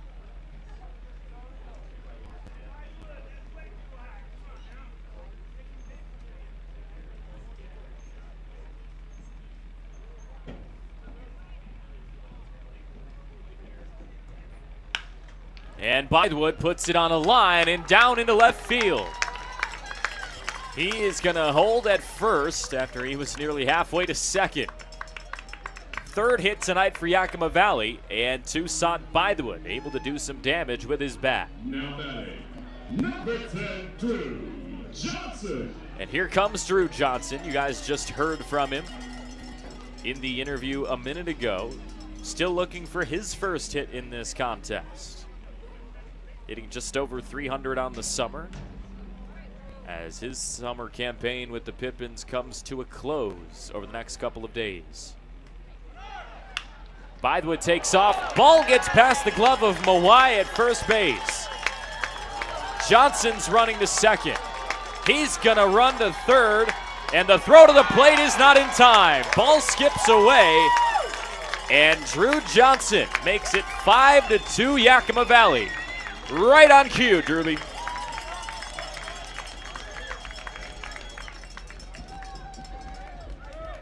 That's the speed as well of Toussaint Bythewood that can become a factor out of nowhere, as we see this one barely get past the glove of Sophia Mawai on the diving effort at first base. And then the throw from deep right of Jack Salmon gets relayed, but the sliding effort for Bythewood in time as the ball skips away.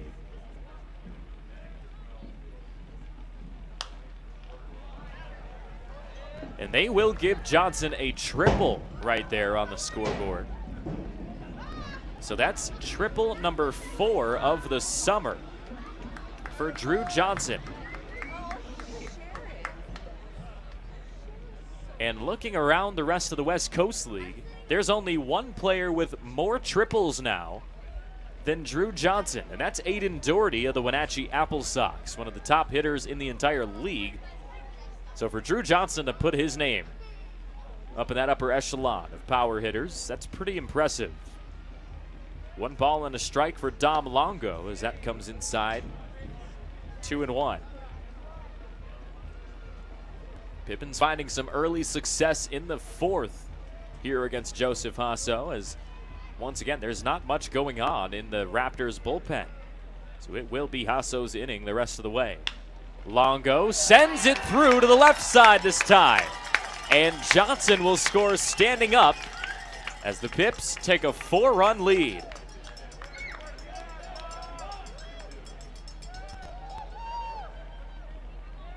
Some nice offense for Yakima Valley in this first half of the ball game.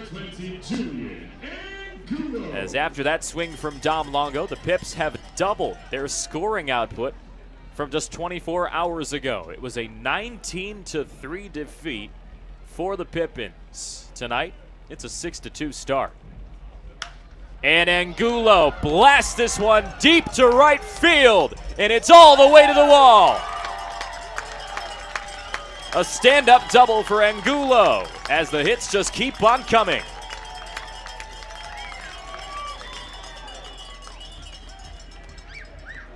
Longo stops at third, and for Julian Angulo, that's his 11th double of the summer as he continues to be in the top portion of that category. Thought this ball had a chance to leave for a moment, and once again Angulo with an extra base knock.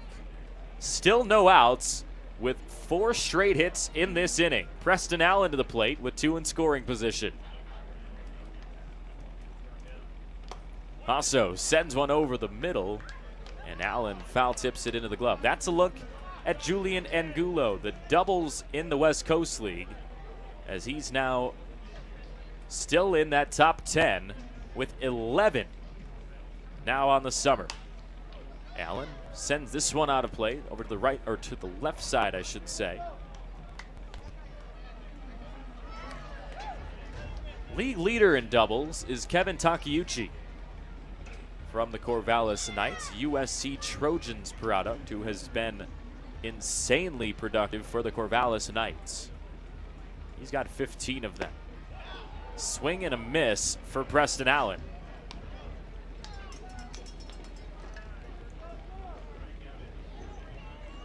Fifth strikeout for the Pips tonight, as that's the first out of the inning. So Kirschenbaum will try to pick up the momentum from earlier in the frame. Bythewood and Johnson have already scored. We've seen singles, a double, and a triple in this frame alone.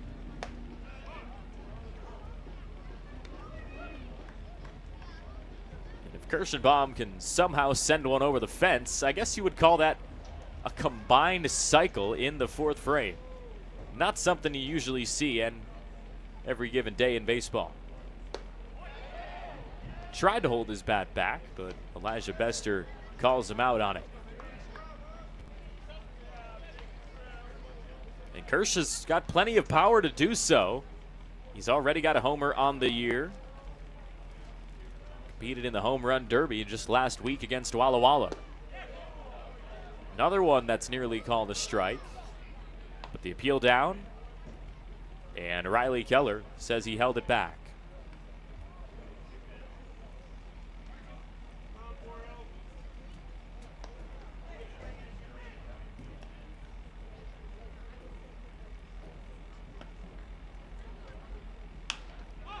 Kirsch pops it up to shallow infield. On the left side, it's Nunez who makes the catch at short for the second out. So now Rico Longo comes to the plate, and this is a pretty interesting scenario, folks. You've got Longo at the plate, Longo at third, as Rico tries to bring his cousin Dom in for the 7th run of the ball game. There's Dom. And there's Rico. First pitch comes in for a strike. Longo reached on a fielder's choice his last time up, as he's been on base 2 straight times in his Pippins debut tonight.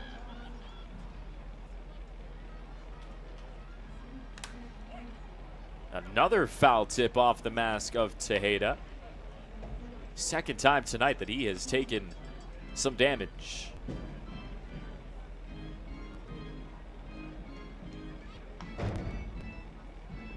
As what a split screen here. Double Longo action on a Wednesday night in the West Coast League. You gotta love it. Dom on the left, Rico on the right. As here comes an 0-2 offering. And a swing, foul tip into the glove as Longo sends the inning packing, but the Pips do some more damage as Bythewood and Johnson come around to score. A big swing from Drewby as well with a triple, and Yakima Valley holds a 4-run lead heading to the 5th.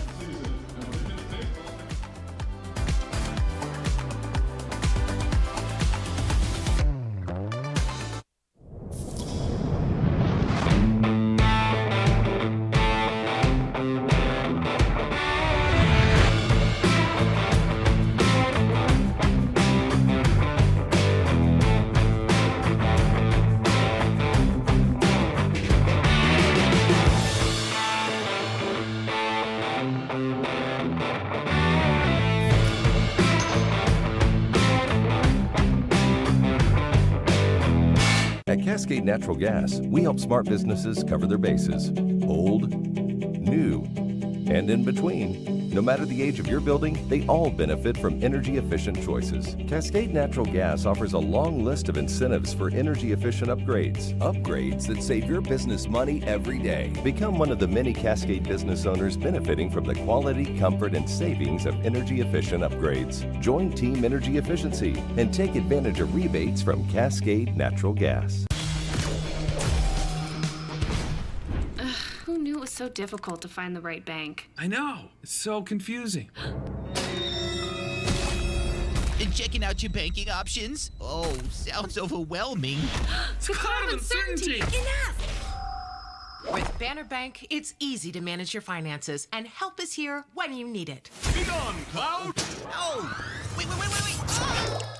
Built for action, built for banking. Banner Bank.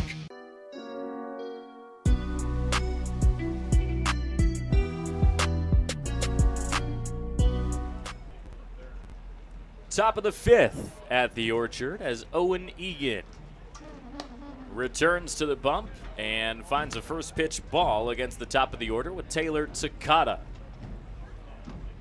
Egan out there for his 5th inning of work, as his first start in league play this summer has been a good one. Just 4 hits for 2 runs. against one of the better offenses here in the second half of the summer. It's been 3 straight games for Ridgefield in which they have scored double-digit runs. The final 2 games of the Cowlitz series this past weekend, Ridgefield put up over 20 runs, and then last night they nearly matched the total with 19 of them against the Pippins alone.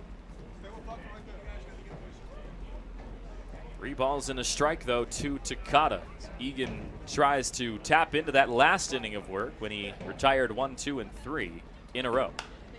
On the ground, potentially through the gap, and it is past Rico Longo at short. Back-to-back singles for Taylor Takata here tonight. Number 12. Some nice impact out of the leadoff spot in the lineup as Desan Harris looks for another base hit. He's 2 for 2 tonight, a single and an RBI double. But quite the night for the 6'1" sophomore. A top 50 outfielder out of the state of Texas, top 500 overall nationally. Was a unanimous all-district first-teamer back in 2023 for Plano East High School before heading to Oklahoma. And that's the type of program that Oklahoma is, a team that can recruit such a high-level talent like Desan Harris and really not even have to utilize him very much in order to go for 40 wins. Harris pops this one out over to the left side, and it's a foul ball. 1-2 against Harris as Egan looks for a recovery matchup.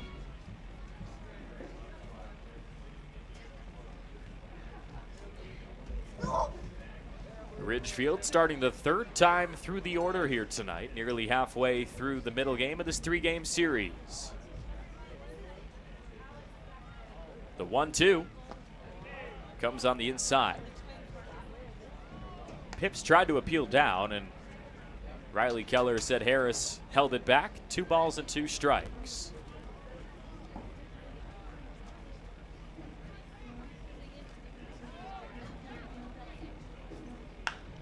Harris lifts a 2-2 in the sky to right field.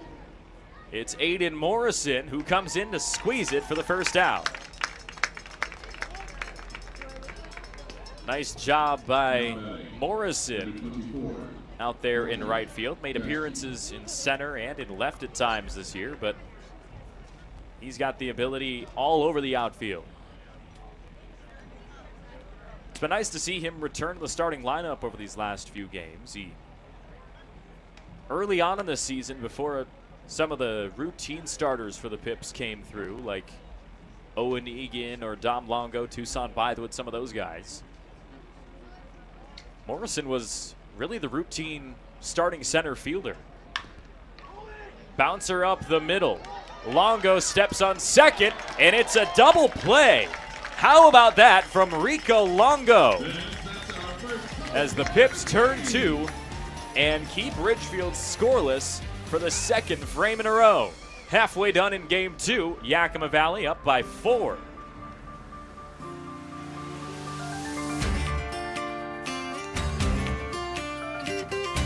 What do you want? It's just not that easy.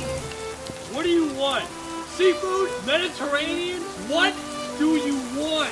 Hey guys, what about Westside Pizza? I love Westside Pizza. I love West Side. I love West Side. Yeah, the Hawaiian's great. Let's do pizza. Westside Pizza? Yeah. Problem solved. Gross. Westside Pizza, saving relationships since 1996. Tiffany Haddish, live on stage. You ever been in a club in a cute little outfit? You like, I got this for $22. I'ma meet me $1 million man in my $22 dress. No, you're not. Legends Casino Hotel Toppenish, Friday, September 13th. You be in here dancing, feeling all good and stuff. You raise your arm up and you got a big old hole in your armpit. Get tickets now at the Legends Gift Shop and Ticketmaster.com. Legends Casino, Friday, September 13th. Invest in yourself. That's all I'm saying.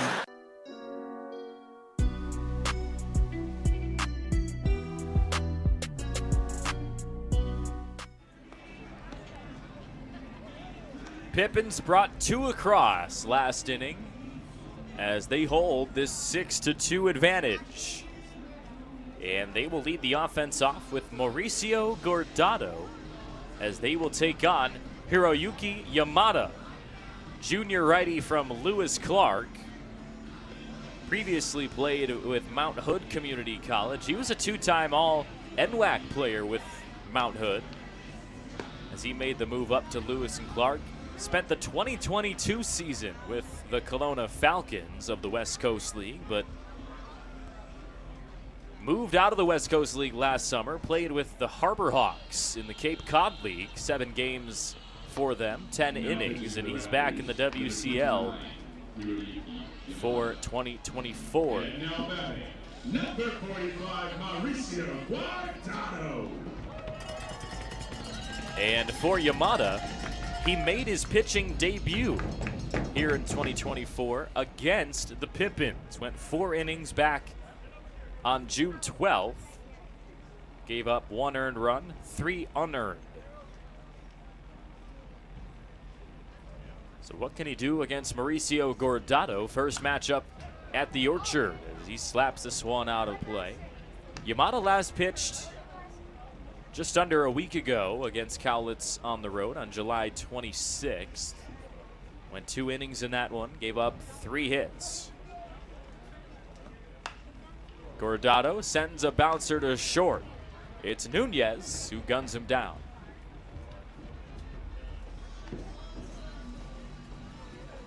So a solid start for your Yamada.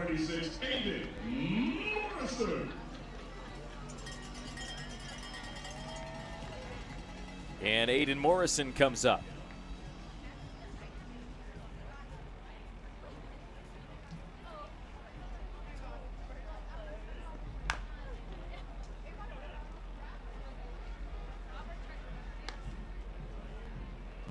Bottom 3 in this Pippins lineup.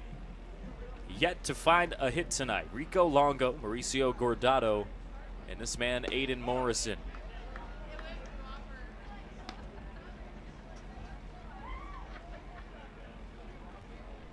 Falls behind 0-2 here as Yamada sidearms another one. That's outside though.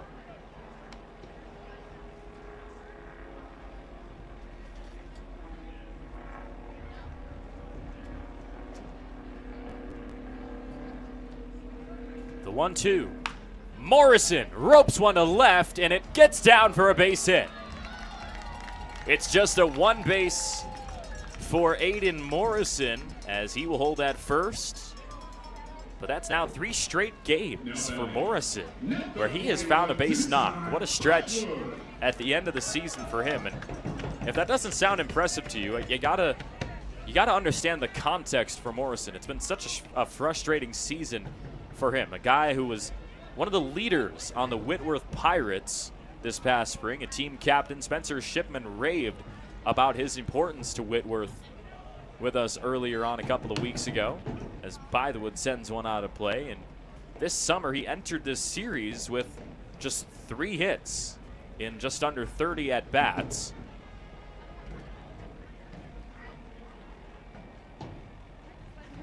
And now it seems like he's starting to find a rhythm with some routine starts. Tries to steal a base here. Throw down to second is in time. Nice arm behind the dish for Richard Tejeda as he delivered it to Taylor Takata for the second out. Pips try to get aggressive and move Morrison into scoring position. Didn't quite work out. So Toussaint Bythewood in a 1-1 count with nobody on to work with all of a sudden. Hiroyuki Yamada could put the inning away without giving up any damage. Trails inside, 2 balls and a strike.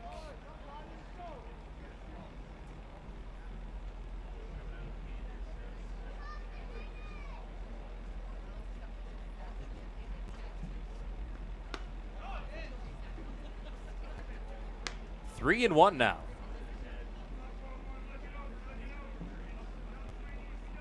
Six walks delivered by this Ridgefield pitching staff this season. Or in this game, I should say, rather. Liner to short.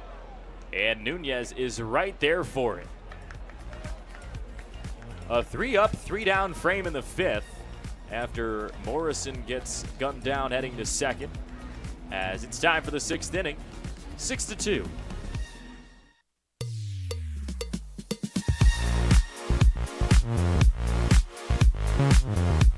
Save now with Hot August specials in Bi-Mart's latest savings book arriving this week. Save $30 on a Winchester 18-gun cabinet, now just $149.99. PMC 5.56 62 grain ammo is just $9.99. Plus buy more and save with digital rebates on Chevron 15W40 diesel oil. Buy 3 gallons and save $10. Buy 6 gallons and save $25. Save now store-wide with our latest savings book only at Bi-Mart. Hey, your homework done? Yep.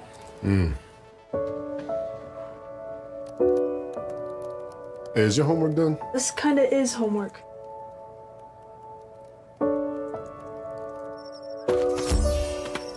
So, what do you think? I'm so proud of you. Can I play some more? Is all your work done? Washington's Lottery is a proud partner in the goal to promote college and career training. Each time you play, you're helping students statewide. It's a heavy metal blowout as Legends Casino Hotel welcomes the original Headbangers, Quiet Riot, appearing at 8 p.m. on Friday, September 6th. This famous classic rock band from the 80s has rocked venues around the world and is now coming to Toppenish, Washington. Tickets start at just $20 and can be purchased at Ticketmaster.com or the Legends Gift Shop. Don't miss Quiet Riot and come feel the noise live at Legends Casino Hotel. Friday, September 6th. Get your tickets now. Owen Egan in his 6th inning of work in this start. It's been his first start in league play this summer as he takes on Sophia Mawai for the 3rd time tonight. 1 for 2 with an RBI single. As it's 1-1 now on the outside. Pips were not able to add a run in the bottom of the 5th in what ended up being a quick frame offensively. So just over halfway done in the middle game of this series, and Ridgefield is back on offense. Some light work going on in the Pippins bullpen, just some stretching and mobility work as Egan continues this solid outing. Popped up to left. It's Drew Johnson who comes under it to make the catch.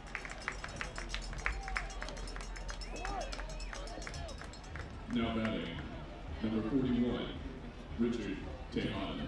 It has been a complete flip of the switch against Ridgefield here in Game 2 as opposed to Game 1. You see the numbers yesterday, 17 hits for 19 runs. But so far tonight, Owen Egan and the Pippins defense has done a fantastic job of keeping the Raptors quiet. Just 2 runs through the first 5.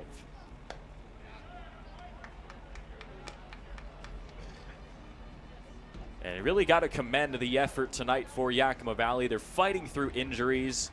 It's late in the season. There's only 8 games left, including tonight.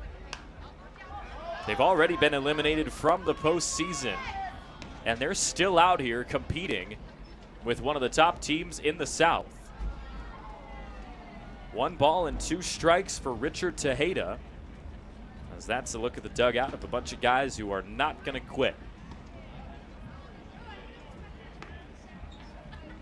And I think that's due a lot to the mentality and the coaching of this Pippins team, the likes of Johnny Graham and, of course, head coach Kyle Crustangel. A pop-up on a 2-2 right side of the infield, and Angulo will step in and make the catch.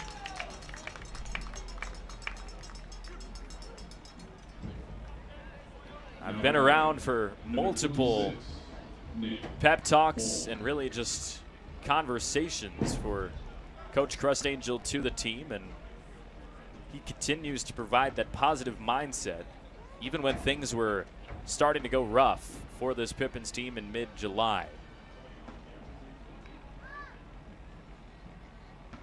Nick Holm swings at the first pitch, rolls it to Rico Longo. And off that pick from Angulo, that does it in the top of the 6th. Another terrific inning for Owen Egan. Third straight, 3 up, 3 down frame defensively for the Pips as they've got all the momentum heading to the bottom of the 6th, up 6-2.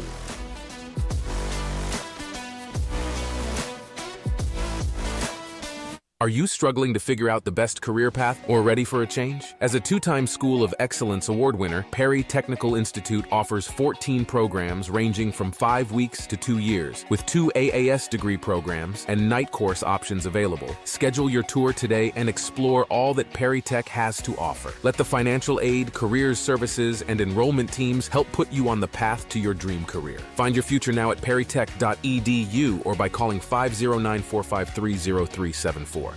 It's been a summer of off-road adventures at Legends Casino Hotel, but now we've gone completely off the rails. We're giving away not 1, but 2 winning Gone Wild vehicles in August, including a new Volkswagen Atlas Crossport on the 22nd and a Dodge Ram 1500 Bighorn on the 29th. Just remember to pack your Legends Rewards card to earn entries for a chance to win cash or 2 new off-road adventure vehicles. Then again, if driving around in a 2024 VW Atlas or Dodge Ram Bighorn isn't your bag, you could always just sit on your front porch petting your dog. Yeah, right.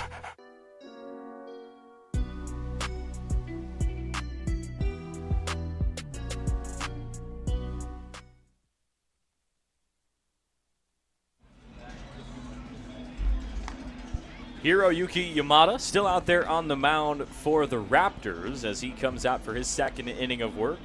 3 different pitchers for Ridgefield tonight as Yakima Valley has been able to ride Owen Egan all the way through the first 6 frames in his first start of the summer. It has been solid work on the bump. As Drew Johnson will lead the offense in the bottom of the 6th, up 6-2.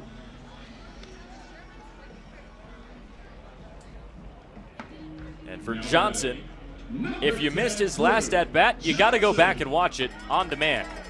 An RBI triple that brought in Toussaint Bythewood all the way from first. Smacked it all the way deep to right field into the corner toward the foul pole. What does he have in his 4th at-bat tonight?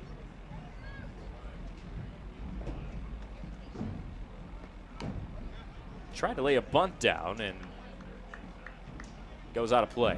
Kind of an awkward scenario right there. It looked like Johnson was going to step out and call time, and once Yamada had set up for the pitch, he said, I'll step back in and try to do something. So here comes an 0-1 offering for Yamada. And Johnson sends it out of play once again.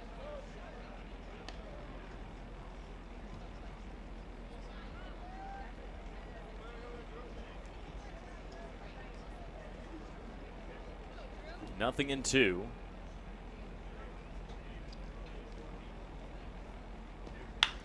As this one through to the right side. Another hit for Johnson, as that's back-to-back in his last 2 at-bats. Hit number 32 of the summer. As now it's Dom Longo's turn to try to do some more damage with his bat. He drove in Johnson a couple of innings ago with an RBI single. Officially 1 for 2 tonight with a walk.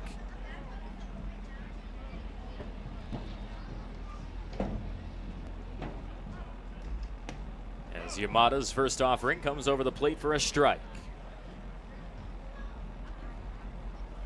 Yamada has yet to give up a walk tonight, but 6 of them have already been dealt by the prior 2 Raptors pitchers.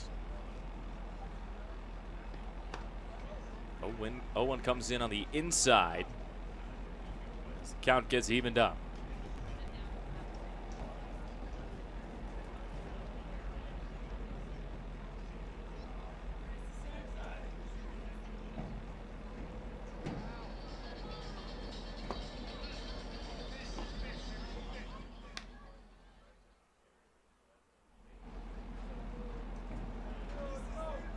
Two balls and a strike for Dom Longo as he waits for his pitch.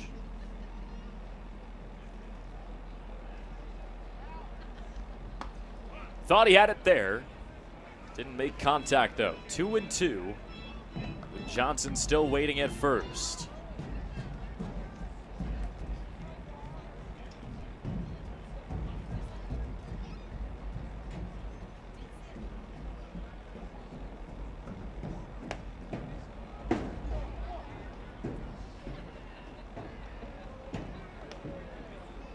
Yamada in danger of walking his first batter tonight.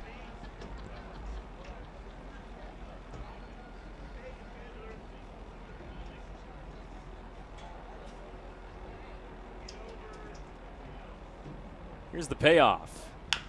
Longo, a high bouncer over the glove of Nick Hulme at third.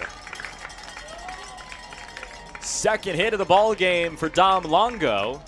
And the future Liberty Flames starting to catch fire. Now batting, number 20, Julian Angulo. 2 runners on for Julian Angulo to work with as we take another look at this nice swing for Dom Longo. Full count, and finally found a pitch he liked and put it in play for a base knock. So Julian Angulo, 2 for 3 in this ball game, a single and a double. Can find some more contact, might make this a 7-2 game. Johnson surely has the speed to score from second. And Angulo, his last hit of the game, nearly left the yard. Went all the way to the wall in right field. Thought it had a chance off the bat, but it went for just his 11th double. Just a modest number there. Obviously being ironic as Johnson takes off for a stolen base.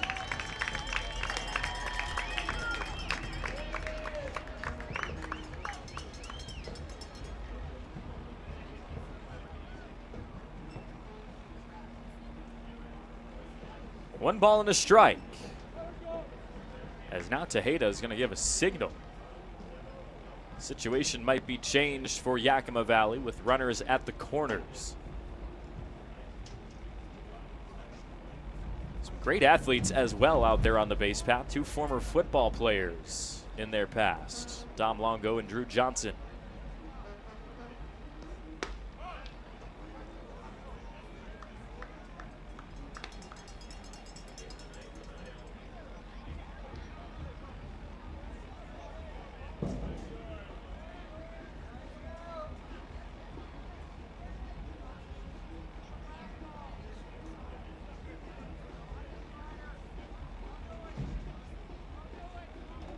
The 1-2 on the inside to even the count up.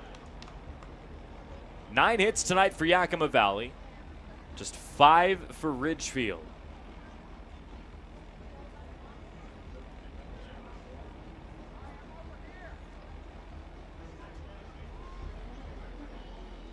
Two of them already in this inning. Yamada gets set for the 2-2 offering to Angulo.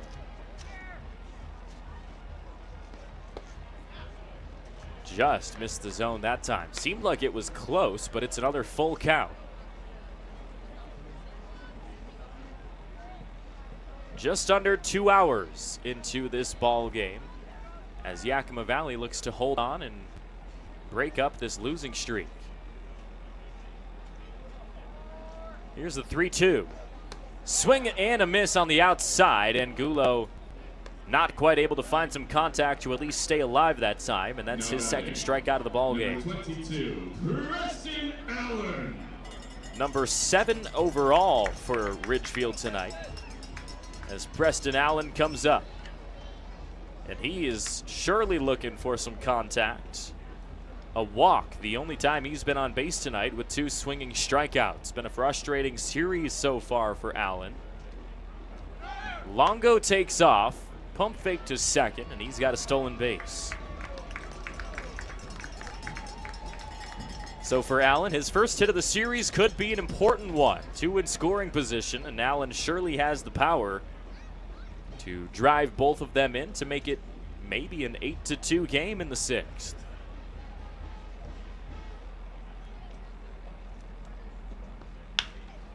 Through to the right side. First hit of the series for Allen, and it will drive in just one. Throw is wide of the plate, but Tejeda is able to stop it to hold Longo at third, but Drew Johnson comes in off the bat of Preston Allen. Number 40, Kirschenbaum. We'll take another look at this swing. Good effort on the first base side, but off this hit for Preston Allen, a high liner to right field, and Jack Salmon, not much he could do. So Caden Kirschenbaum to the plate with still just one out and runners at the corners.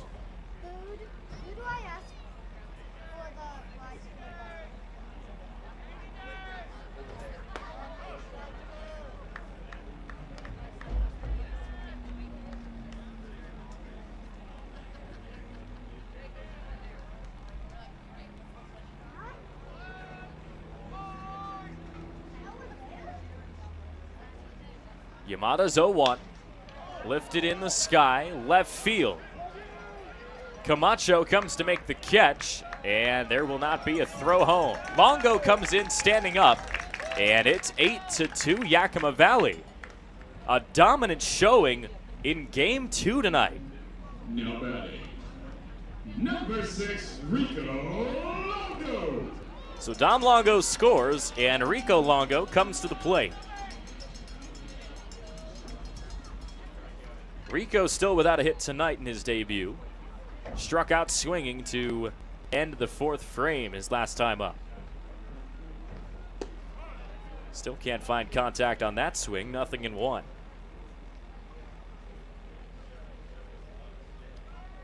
And for Caden Kirschenbaum, that sacrifice fly gives him 6 RBIs this summer.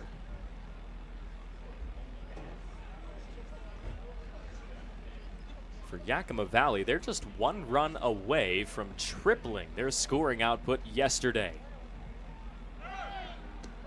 Allen takes off, trying to steal second, and he's in there safely.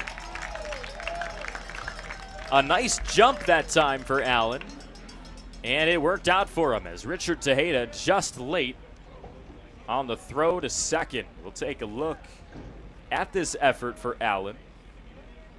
The pitch came in down and away for a ball, and you see Allen was already halfway there by the time that Tejeda had even received the pitch. Longo sends this one high to the bleachers. Just a little bit late on that offering, and it's 1-2.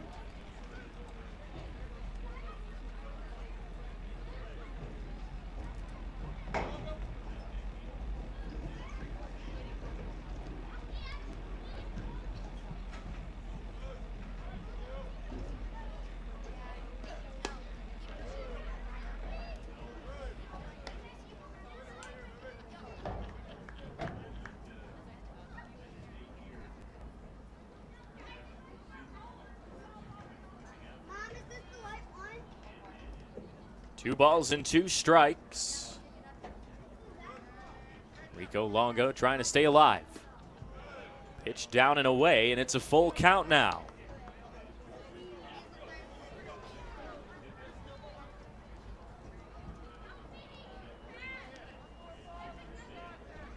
Allen has done the job getting himself in scoring position, but Yamada still with a shot to end the 6th frame right here. Payoff pitch to Longo, lifted in the sky, shallow right field, and it's Takata who backtracks it to make the catch. So that ends the 6th, but 3 runs for the Pips alongside a sacrifice fly sends this game to the 7th with an 8-2 advantage for the home team.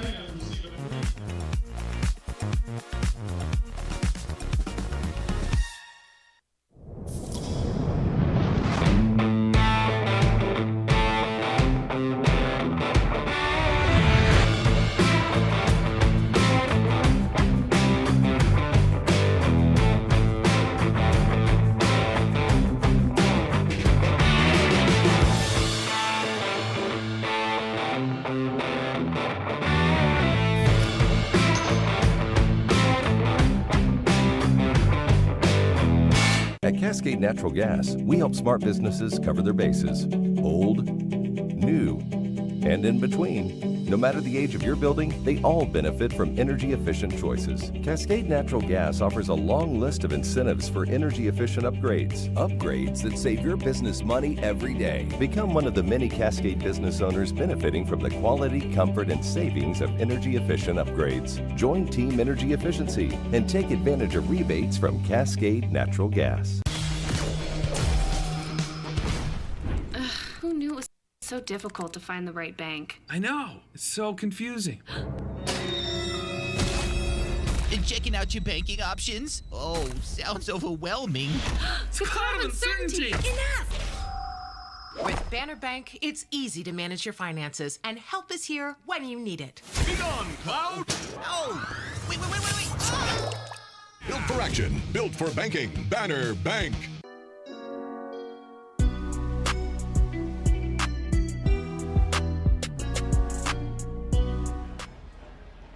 How about this? Owen Egan ready to start his 7th inning of work in his first start of the summer.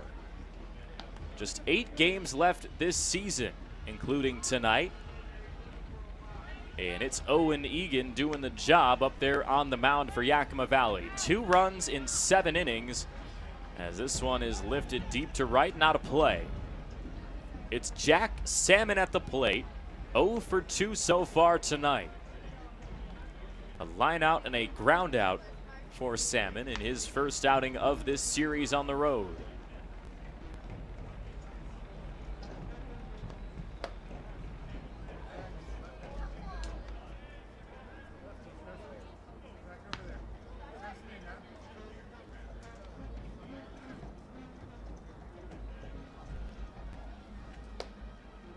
Salmon has had hits in his last 4 outings, dating back to over a week ago on July 23rd against Corvallis.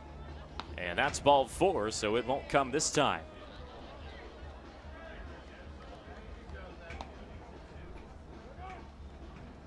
Some light catch being played in the Yakima Valley bullpen, just in case this inning starts to get away from Owen Egan. It looks like Garen Gertler with a new glove tonight. No longer has that bright blue piece of leather, as this one's on the ground from Nunez. Potential double play ball in there in time.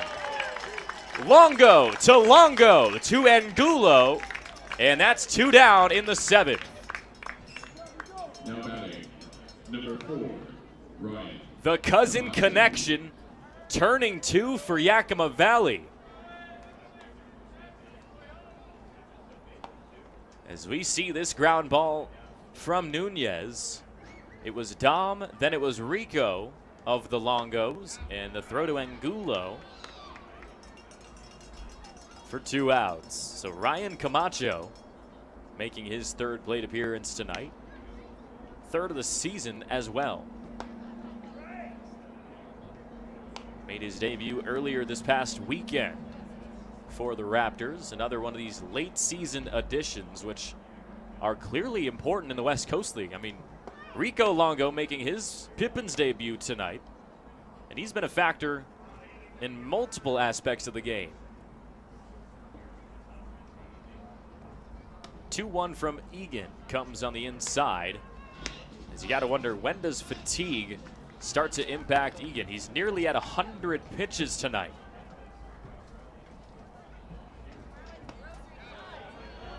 That was pitch number 98 that came in for a strike. Full count for Ryan Camacho. Can Egan complete 7 innings? On the ground through to the left side, and it's a fair ball. Camacho's first hit of the summer. He's heading to second, and the throw will not be in time as he slides in off his first base knock in 2024. Ball barely got past the diving glove of Preston Allen.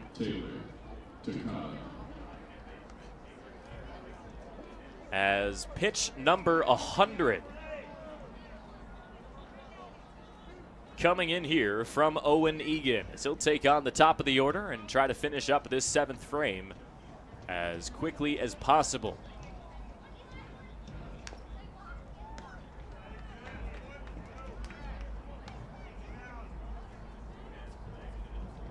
It was 3 straight 3 up, 3 down frames defensively for the Pippins, dating back to the 4th. But after that hit from Camacho, might be in jeopardy of losing that pattern. The 0-1 misses up high, and I'm sure Owen Egan and the rest of this Pippins defense, they don't care if it's 3 up, 3 down. They just want to get off the field as quickly as possible.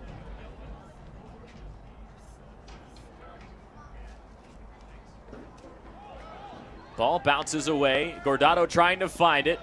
Camacho thinks about coming to score, and he will think better of it and stay at third.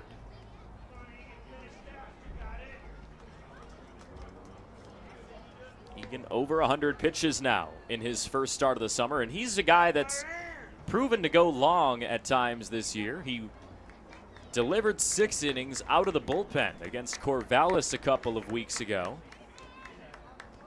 Pips ended up winning that one on the road in 11 innings as his UCLA teammate Toussaint Bythewood made the final catch in that game. Bouncer first base side, and it's foul. Count it 2-2, and Egan 1 strike away from retiring the side and bringing up the 7th inning stretch in a dominant showing for the Pippins tonight.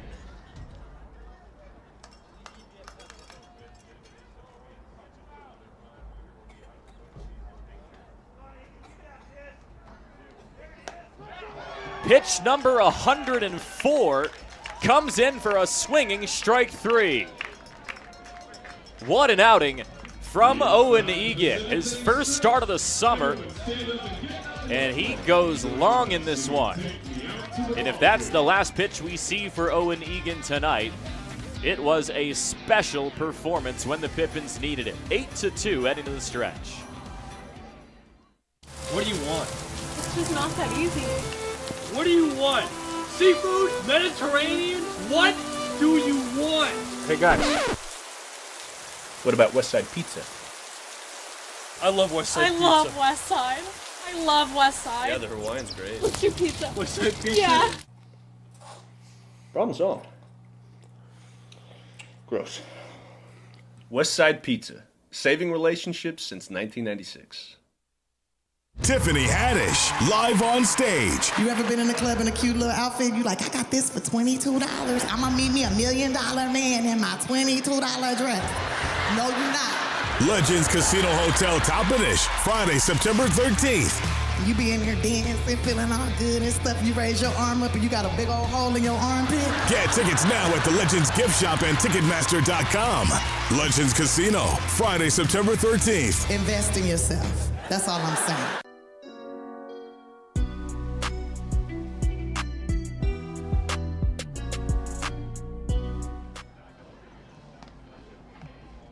Bottom of the 7th on what's been a much better performance for Yakima Valley here tonight. Some young Pippins fans like this young guy right here, they've seen a pretty good performance from Owen Egan. 7 complete innings, just 2 runs with 4 strikeouts, and he has been the main difference maker so far tonight.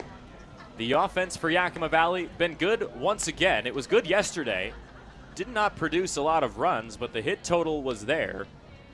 But once again tonight, they go for double-digit hits, and at least this game, the run production has been there as the offense comes out once again in the bottom of the 7th.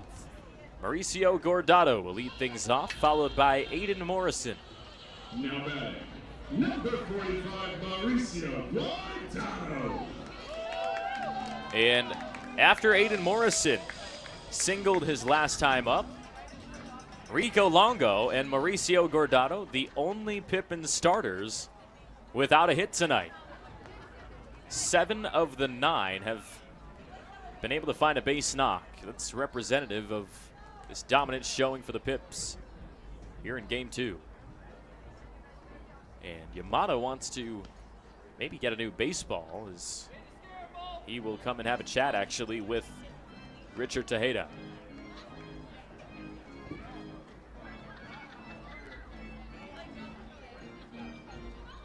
Well, these teams will meet one more time in the regular season. They'll play tomorrow night to round out this home series. You see there in the upcoming schedule, Pips on the road once more in 2024. 3 games at Portland this upcoming weekend, and then they'll start the final series of the regular season right here at the Orchard against the Kamloops North Paws. Yamada misses outside to Gordado, 1-0.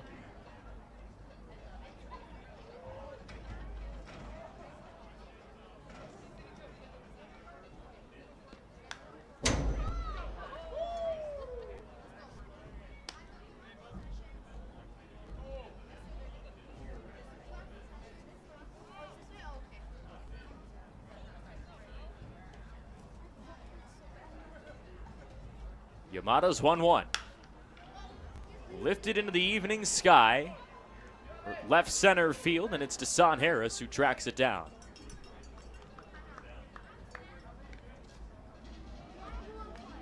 So an 0-for-3 game for Gordado, and Aiden Morrison will take the batter's box.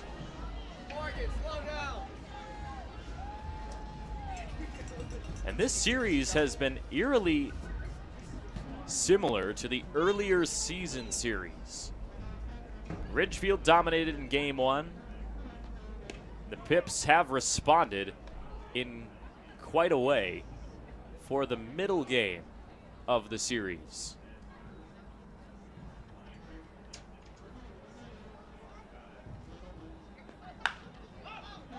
Morrison into the sky to left. This time it's Ryan Camacho who will step under it.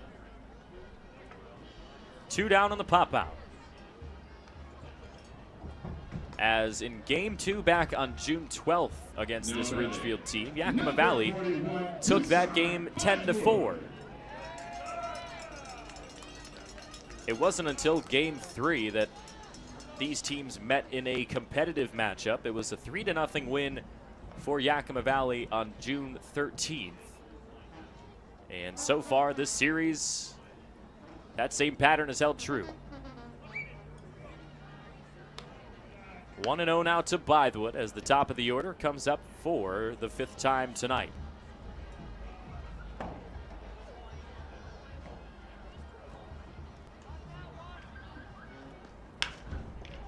Rolls one to short, and Nunez is able to scoop it up and throw Bythewood out to retire the inning.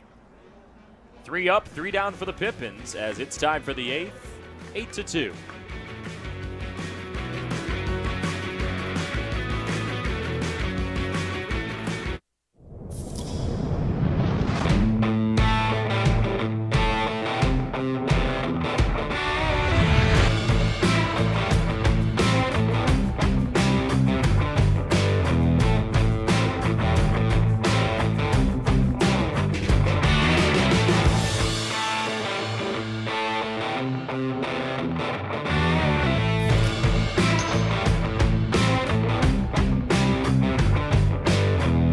At Cascade Natural Gas, we help smart businesses cover their bases. Old, new, and in between. No matter the age of your building, they all benefit from energy-efficient choices. Cascade Natural Gas offers a long list of incentives for energy-efficient upgrades. Upgrades that save your business money every day. Become one of the many Cascade business owners benefiting from the quality, comfort, and savings of energy-efficient upgrades. Join Team Energy Efficiency and take advantage of rebates from Cascade Natural Gas. Who knew it was so difficult to find the right bank? I know. It's so confusing. Checking out your banking options? Oh, sounds overwhelming. It's a cloud of uncertainty. Enough! With Banner Bank, it's easy to manage your finances, and help is here when you need it. Be gone, Cloud! Oh, wait. Ah! Built for action, built for banking. Banner Bank.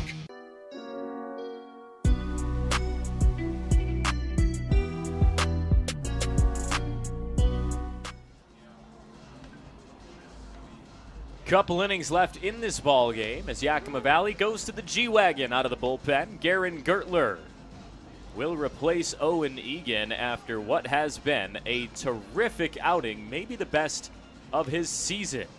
7 complete innings in his lone start in 2024.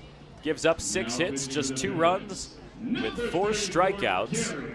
And the offense for Yakima Valley has given him enough support in order to hold this 6-run lead. So Garen Gertler, 5.47 ERA on the summer in just over 26 innings pitched. We'll try to close the deal against this Ridgefield team. Desan Harris at the plate, looks at the first pitch way outside. Gertler, his last outing 5 nights ago against the Bend Elks, went 2 1/3, gave up no runs, or at least no earned runs. And that's exactly what he's looking to do tonight. See a more in-depth look at his numbers. 16th appearance of the summer for the sophomore from Big Bend. 3-0 now, as Desan Harris hasn't even had to swing his bat in this at-bat. He's got 2 hits and 3 tries tonight. Chance to make it a 3-for-4 game. Time Gertler locates the zone for a strike.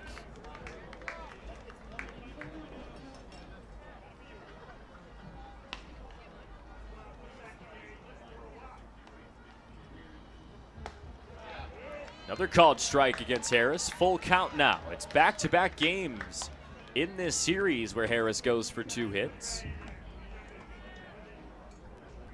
As here comes Gertler's payoff. Staying alive with a foul ball.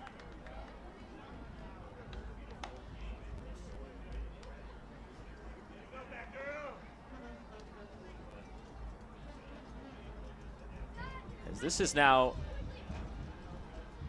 just the 3rd time this season as that's called ball 4. Harris will take his base, but it's now the 3rd time this season where Harris has gone for multiple hits in at least 2 games in a row. Hasn't done it since July 5th through the 9th, but it's just been his night and his series as he reaches base for the 3rd time here in game 2. Leadoff walk put together by Desan Harris as Hunter Katchke comes up. Time starting to run out for Ridgefield in game 2 if they are looking to make this comeback. There were just 3 walks allowed by Egan tonight. That's number 4 overall as Gertler starts it off with a free pass. A surprise that Katchke hasn't found a hit tonight. Came into this contest with 46 of them. Definitely one of the top bats on this Ridgefield lineup. Did not get the All-Star nod, though. Kind of surprising there. Here's Gertler's 2-0 on the inside.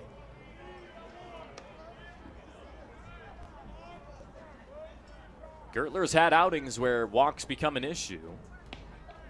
Had 3 straight performances from July 7th through the 21st where he's gone for at least 2 or more. 3-0 pitch over the plate for a strike. And the comfort factor has to be high just because you have the 6-run lead this late into a ball game. But from what we saw from Ridgefield yesterday, they can flip this on its head pretty quickly. As right there, Katchke ropes one into left for a base hit. His first of the night, and there's no outs with 2 on. Now batting, number 45, Safir Morai. And your mind might go back to as recently as the 9th inning of last night when the Raptors played at 8 against Keegan Edler and the Pippins defense to take that 19-3 advantage. So clearly a 6-run deficit is not something that they will not be able to overcome. So Gertler has to clutch up and start to find his stuff as Safia Mawai fouls the first pitch off. 1 hit and 3 tries tonight for the Hilo native.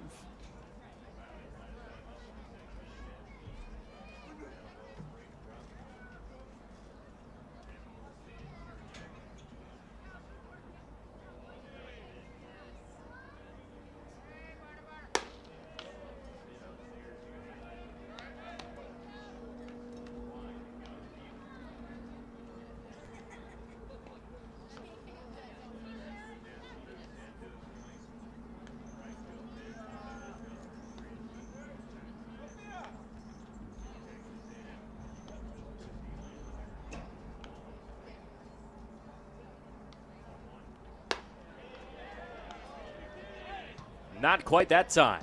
They appeal down, and even on the appeal, Riley Keller says that Sophia Mawai held his bat back. 2 balls and a strike to the first baseman.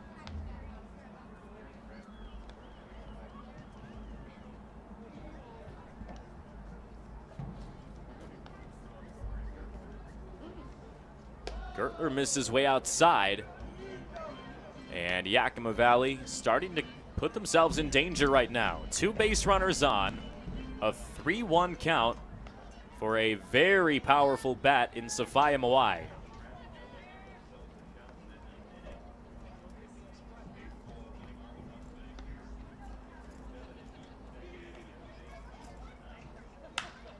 Up the middle, looks like it may have hit Riley Keller as Rico Longo is able to turn a double play.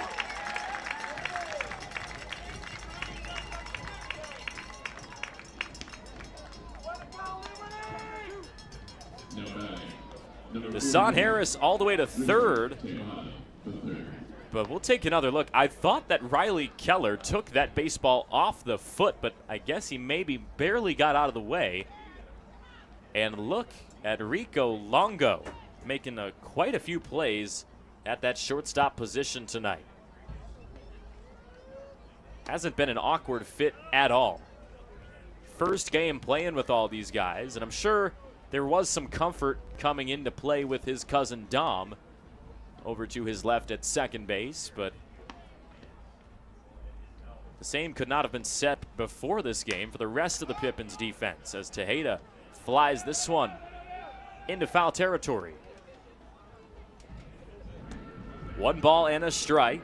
1 base runner on. It's Desan Harris waiting at third. Tejeda without a hit so far tonight. The lone time he's been on was on a fielder's choice. But Desan Harris, you see him in the middle of your screen, desperately trying to come in for his second scored run of the ball game. 1 ball and a strike. Gertler delivers, and it's off for ball 2. Pips need to hold on for just 1 more inning after this in order to take the victory over Ridgefield. It would be one of the few times where the Raptors have lost in the second half of the summer. Stays alive with the foul tip. You look at the second half standings. Ridgefield leads the way with 16 wins and just 4 losses. Barely a game ahead of the Portland Pickles as they try to desperately hold on to that second half lead. 2-2 comes inside against Tejeda for a full count. And Ridgefield's already clinched a playoff spot after the win last night, but obviously they're still trying to add that second half title to their name. Payoff pitch for Gertler. Lifted up, shallow right field. Can anyone come under it? And no. Longo and Morrison tried to come under that baseball, and it just lands in the one area they were not.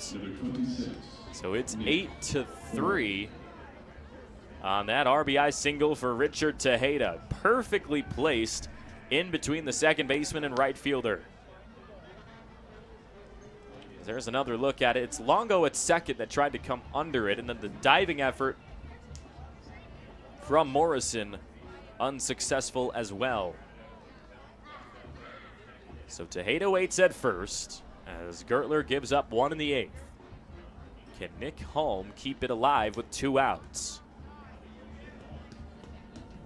Big spot for Holm in his series debut tonight. Hasn't found a hit in 3 tries. A couple of ground outs and a pop out so far. So he's 6 for 21 now on the season. 1-0 pitch from Gertler hits the zone.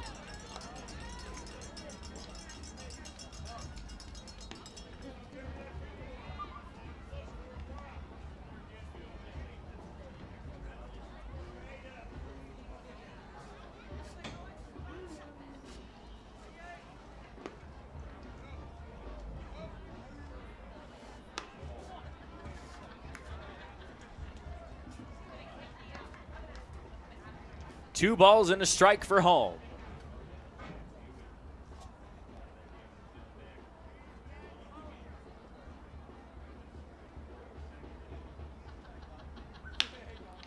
Bounces it to third. Allen's going to throw across the field in time. Pips work out at the top of the 8th, but 1 run does come across. Tassan Harris adds the 3rd run of the ball game for Ridgefield, but it's still a 5-run advantage as the Pippins offense returns to the field, maybe for the last time tonight.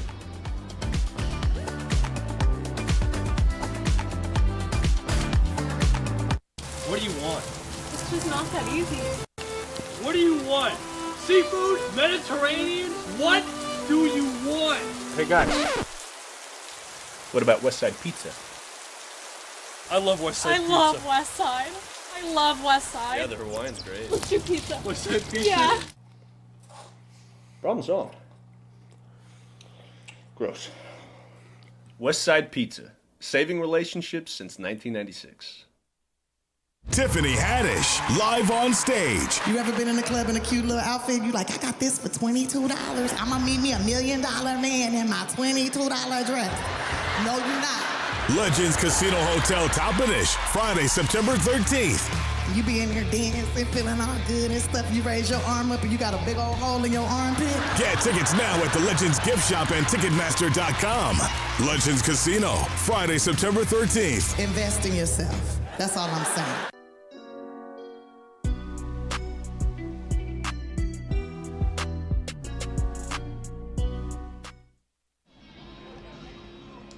Bottom of the 8th inning as Yakima Valley holds on to this 8-3 advantage. And they'll face off with the 4th pitcher tonight for the Ridgefield Raptors.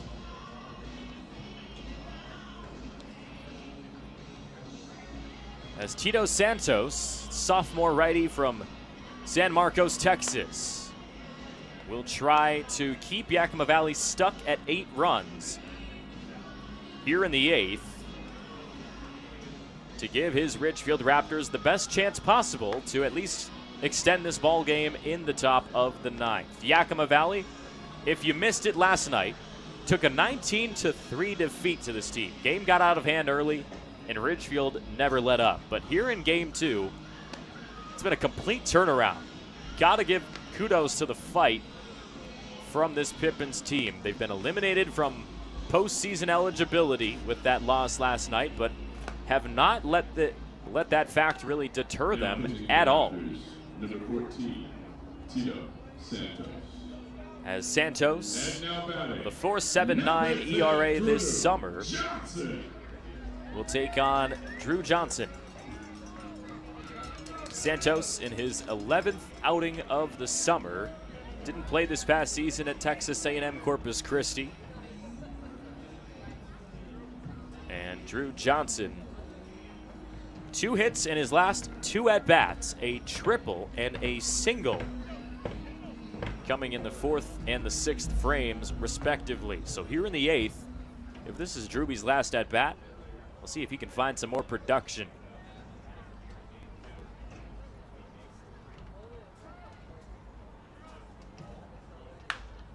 On the ground to first, and Mawai is able to scoop it up. First pitch out.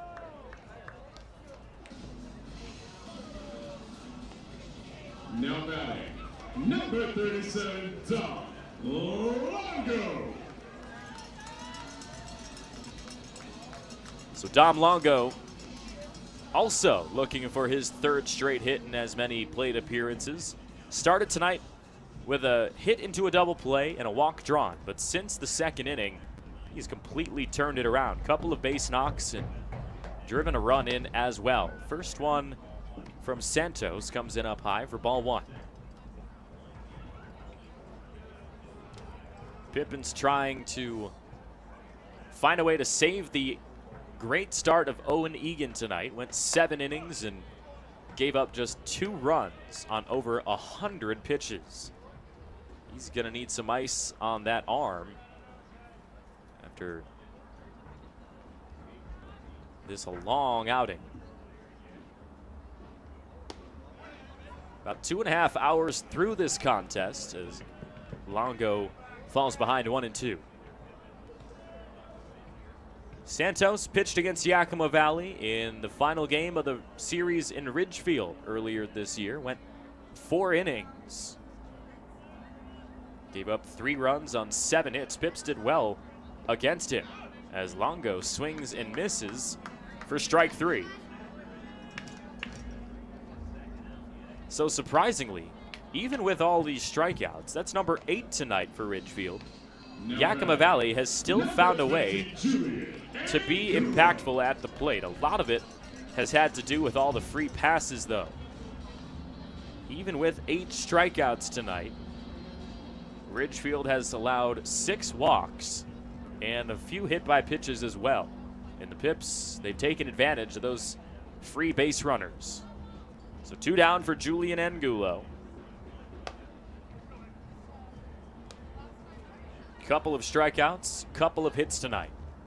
It's been a mixed bag for the Pippins first baseman as he continues to hit in the cleanup spot.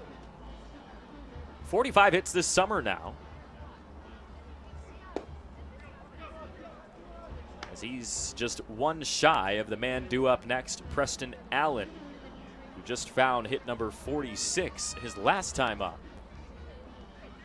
It'll be a race to the finish between these two to see who can end up on top for the Pippins. I imagine both of them could finish with over 50 this summer. And for a duo of upcoming Cal Poly Pomona products, Angulo heading back for his 2nd season with them. Allen just committed to Cal Poly Pomona around a week ago. And that's exactly what that coaching staff is looking for. 2 infielders with a lot of production in the summer. Angulo lifts this one to right, and that's the 3rd out. 3 up, 3 down in the 8th, as Tito Santos puts together a good outing. Keeps it 8-3, and now it's up to Garen Gertler and the Pippins defense to try to close the deal here at home.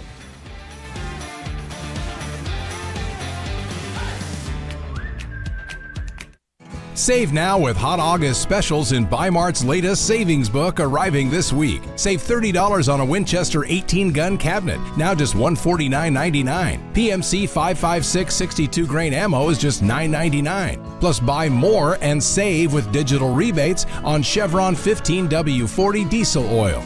Buy 3 gallons and save $10. Buy 6 gallons and save $25. Save now store-wide with our latest savings book only at Bi-Mart.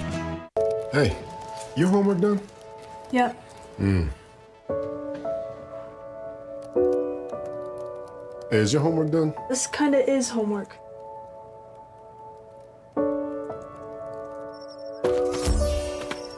So, what do you think? I'm so proud of you. Can I play some more?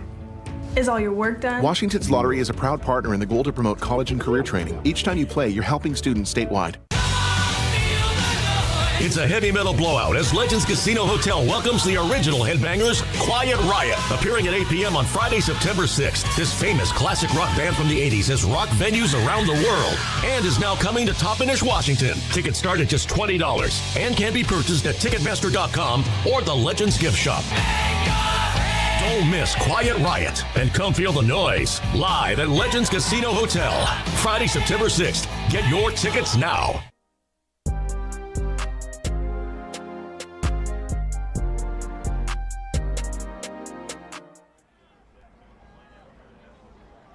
Top of the 9th inning, Yakima Valley up 8-3 as they look to take down Ridgefield and get some much needed redemption after last night's rout of a defeat.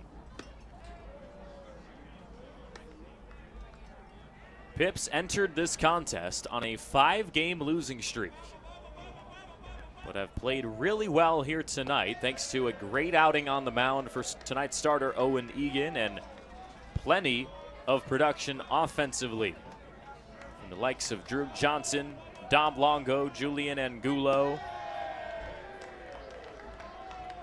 and Jack Salmon will head to first. Now batting, number 15, Julian Nunez.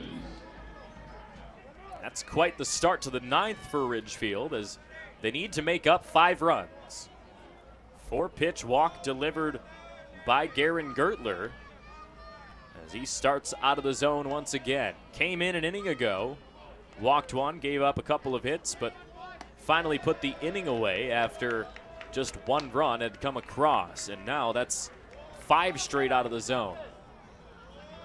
Can he bring it back in and close the deal for the Pips here at home? Ridgefield trying to get in his head with a lot of chatter from the dugout, and that's now 6 straight out of the zone. Julian Nunez, the 8-hole hitter for Ridgefield tonight, 0 for 3. And I guess they called that a strike on the last offering, so it's 2-1 now instead of 3-0.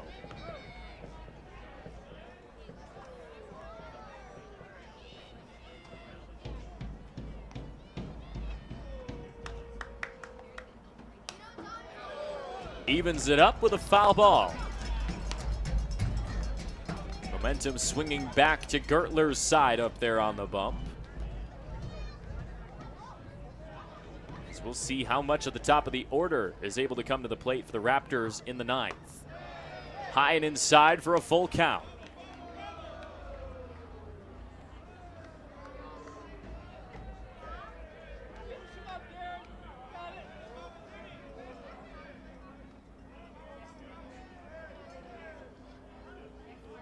Here's the payoff. Lifted in the sky. Right field, it's Morrison. Looking for it under the lights and makes the catch.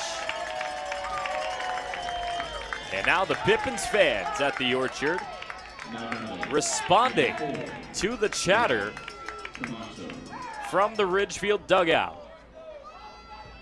Trying to match them here in game 2. Yakima Valley fans have waited quite a while to watch their team win here at the Orchard. 4 straight losses at home. Dropped this past weekend series to the Bend Elks in a sweep format. And then they watched a 19-3 win for Ridgefield last night over the Pips. But some much needed success for Yakima Valley late in 2024.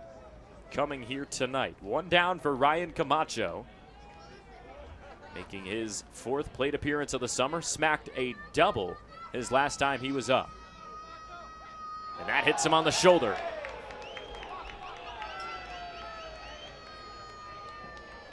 Pressure starting to build for Garen Gertler as he tries not to blow this lead for Yakima Valley. 2 base runners on with a walk and a hit batter here in the 9th. Still has plenty of leeway up there on the scoreboard, but just has to find a couple more outs. Taylor Takata to the plate. He's been excellent so far tonight.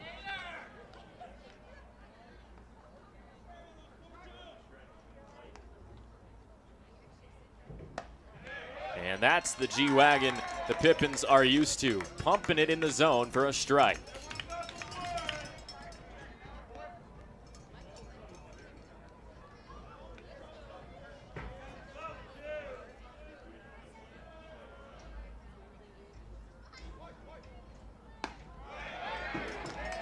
Same spot, same result. Another called strike by Elijah Bester behind the plate. 0-2 to the leadoff man in the lineup, Taylor Takata.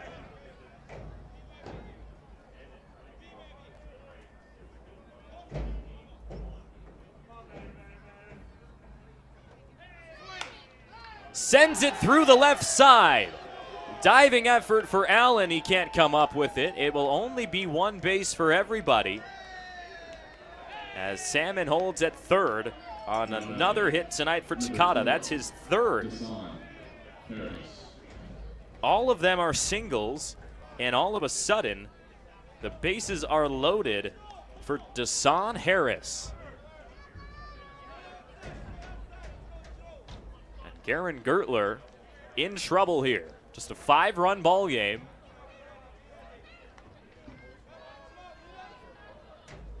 Here comes the first offering to Desan Harris.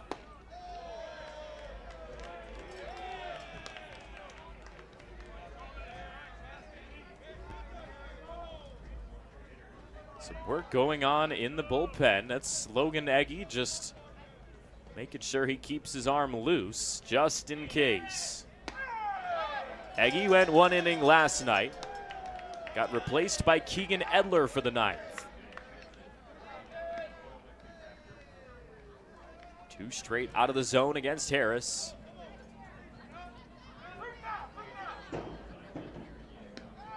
As here's the 2-0. That's down for ball 3.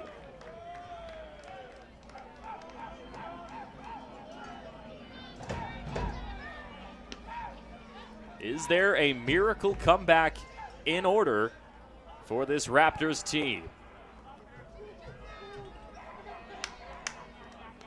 3-0 pitch. That time through the window for a strike.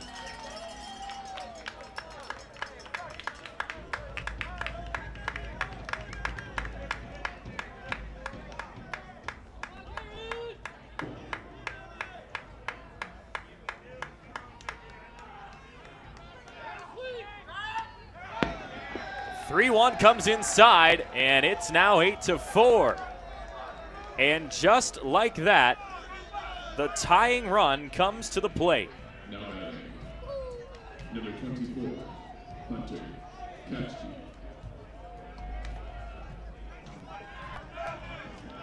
And it's one of the most dangerous hitters on this Ridgefield team, Hunter Katchke.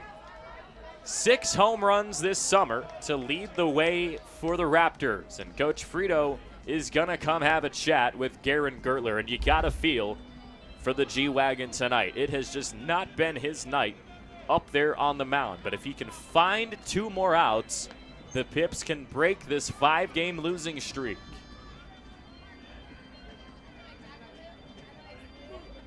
It's not going to be easy to find these last outs as he goes through the teeth of this Raptors lineup. Katchke, Sophia Mawai, and then Richard Tejeda. And if Katchke doesn't send one over the fence, Mawai might. Seen him hit almost, seemed like every other ball he swung at in batting practice this week left the yard. Nearly left the yard yesterday in one of his swings. But first, it's Hunter Katchke. After the mound visit, what does Gertler have? He's got a strike. Camacho at third, Taylor Takata at second, and Desan Harris is at first. There's a look at Garen Gertler trying to finish out Game 2 with a victory for the Pippins tonight. Bouncer to third, maybe a double play ball. Allen with a long throw across the field, and it's a double play for the Pippins victory.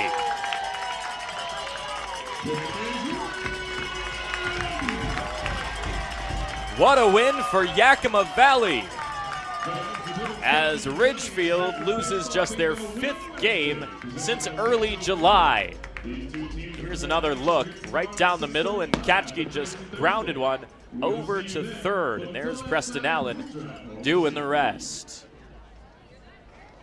What a game from the Pippins. 7 innings in the start for Owen Egan. Over 100 pitches to put Garen Gertler, the only other arm for Yakima Valley tonight, in a pretty good spot. He gives up 2 runs and keeps the victory for Yakima Valley. 8-4 in Game 2. The Pips break up a 5-game losing streak, and they've got a chance to take the series tomorrow night.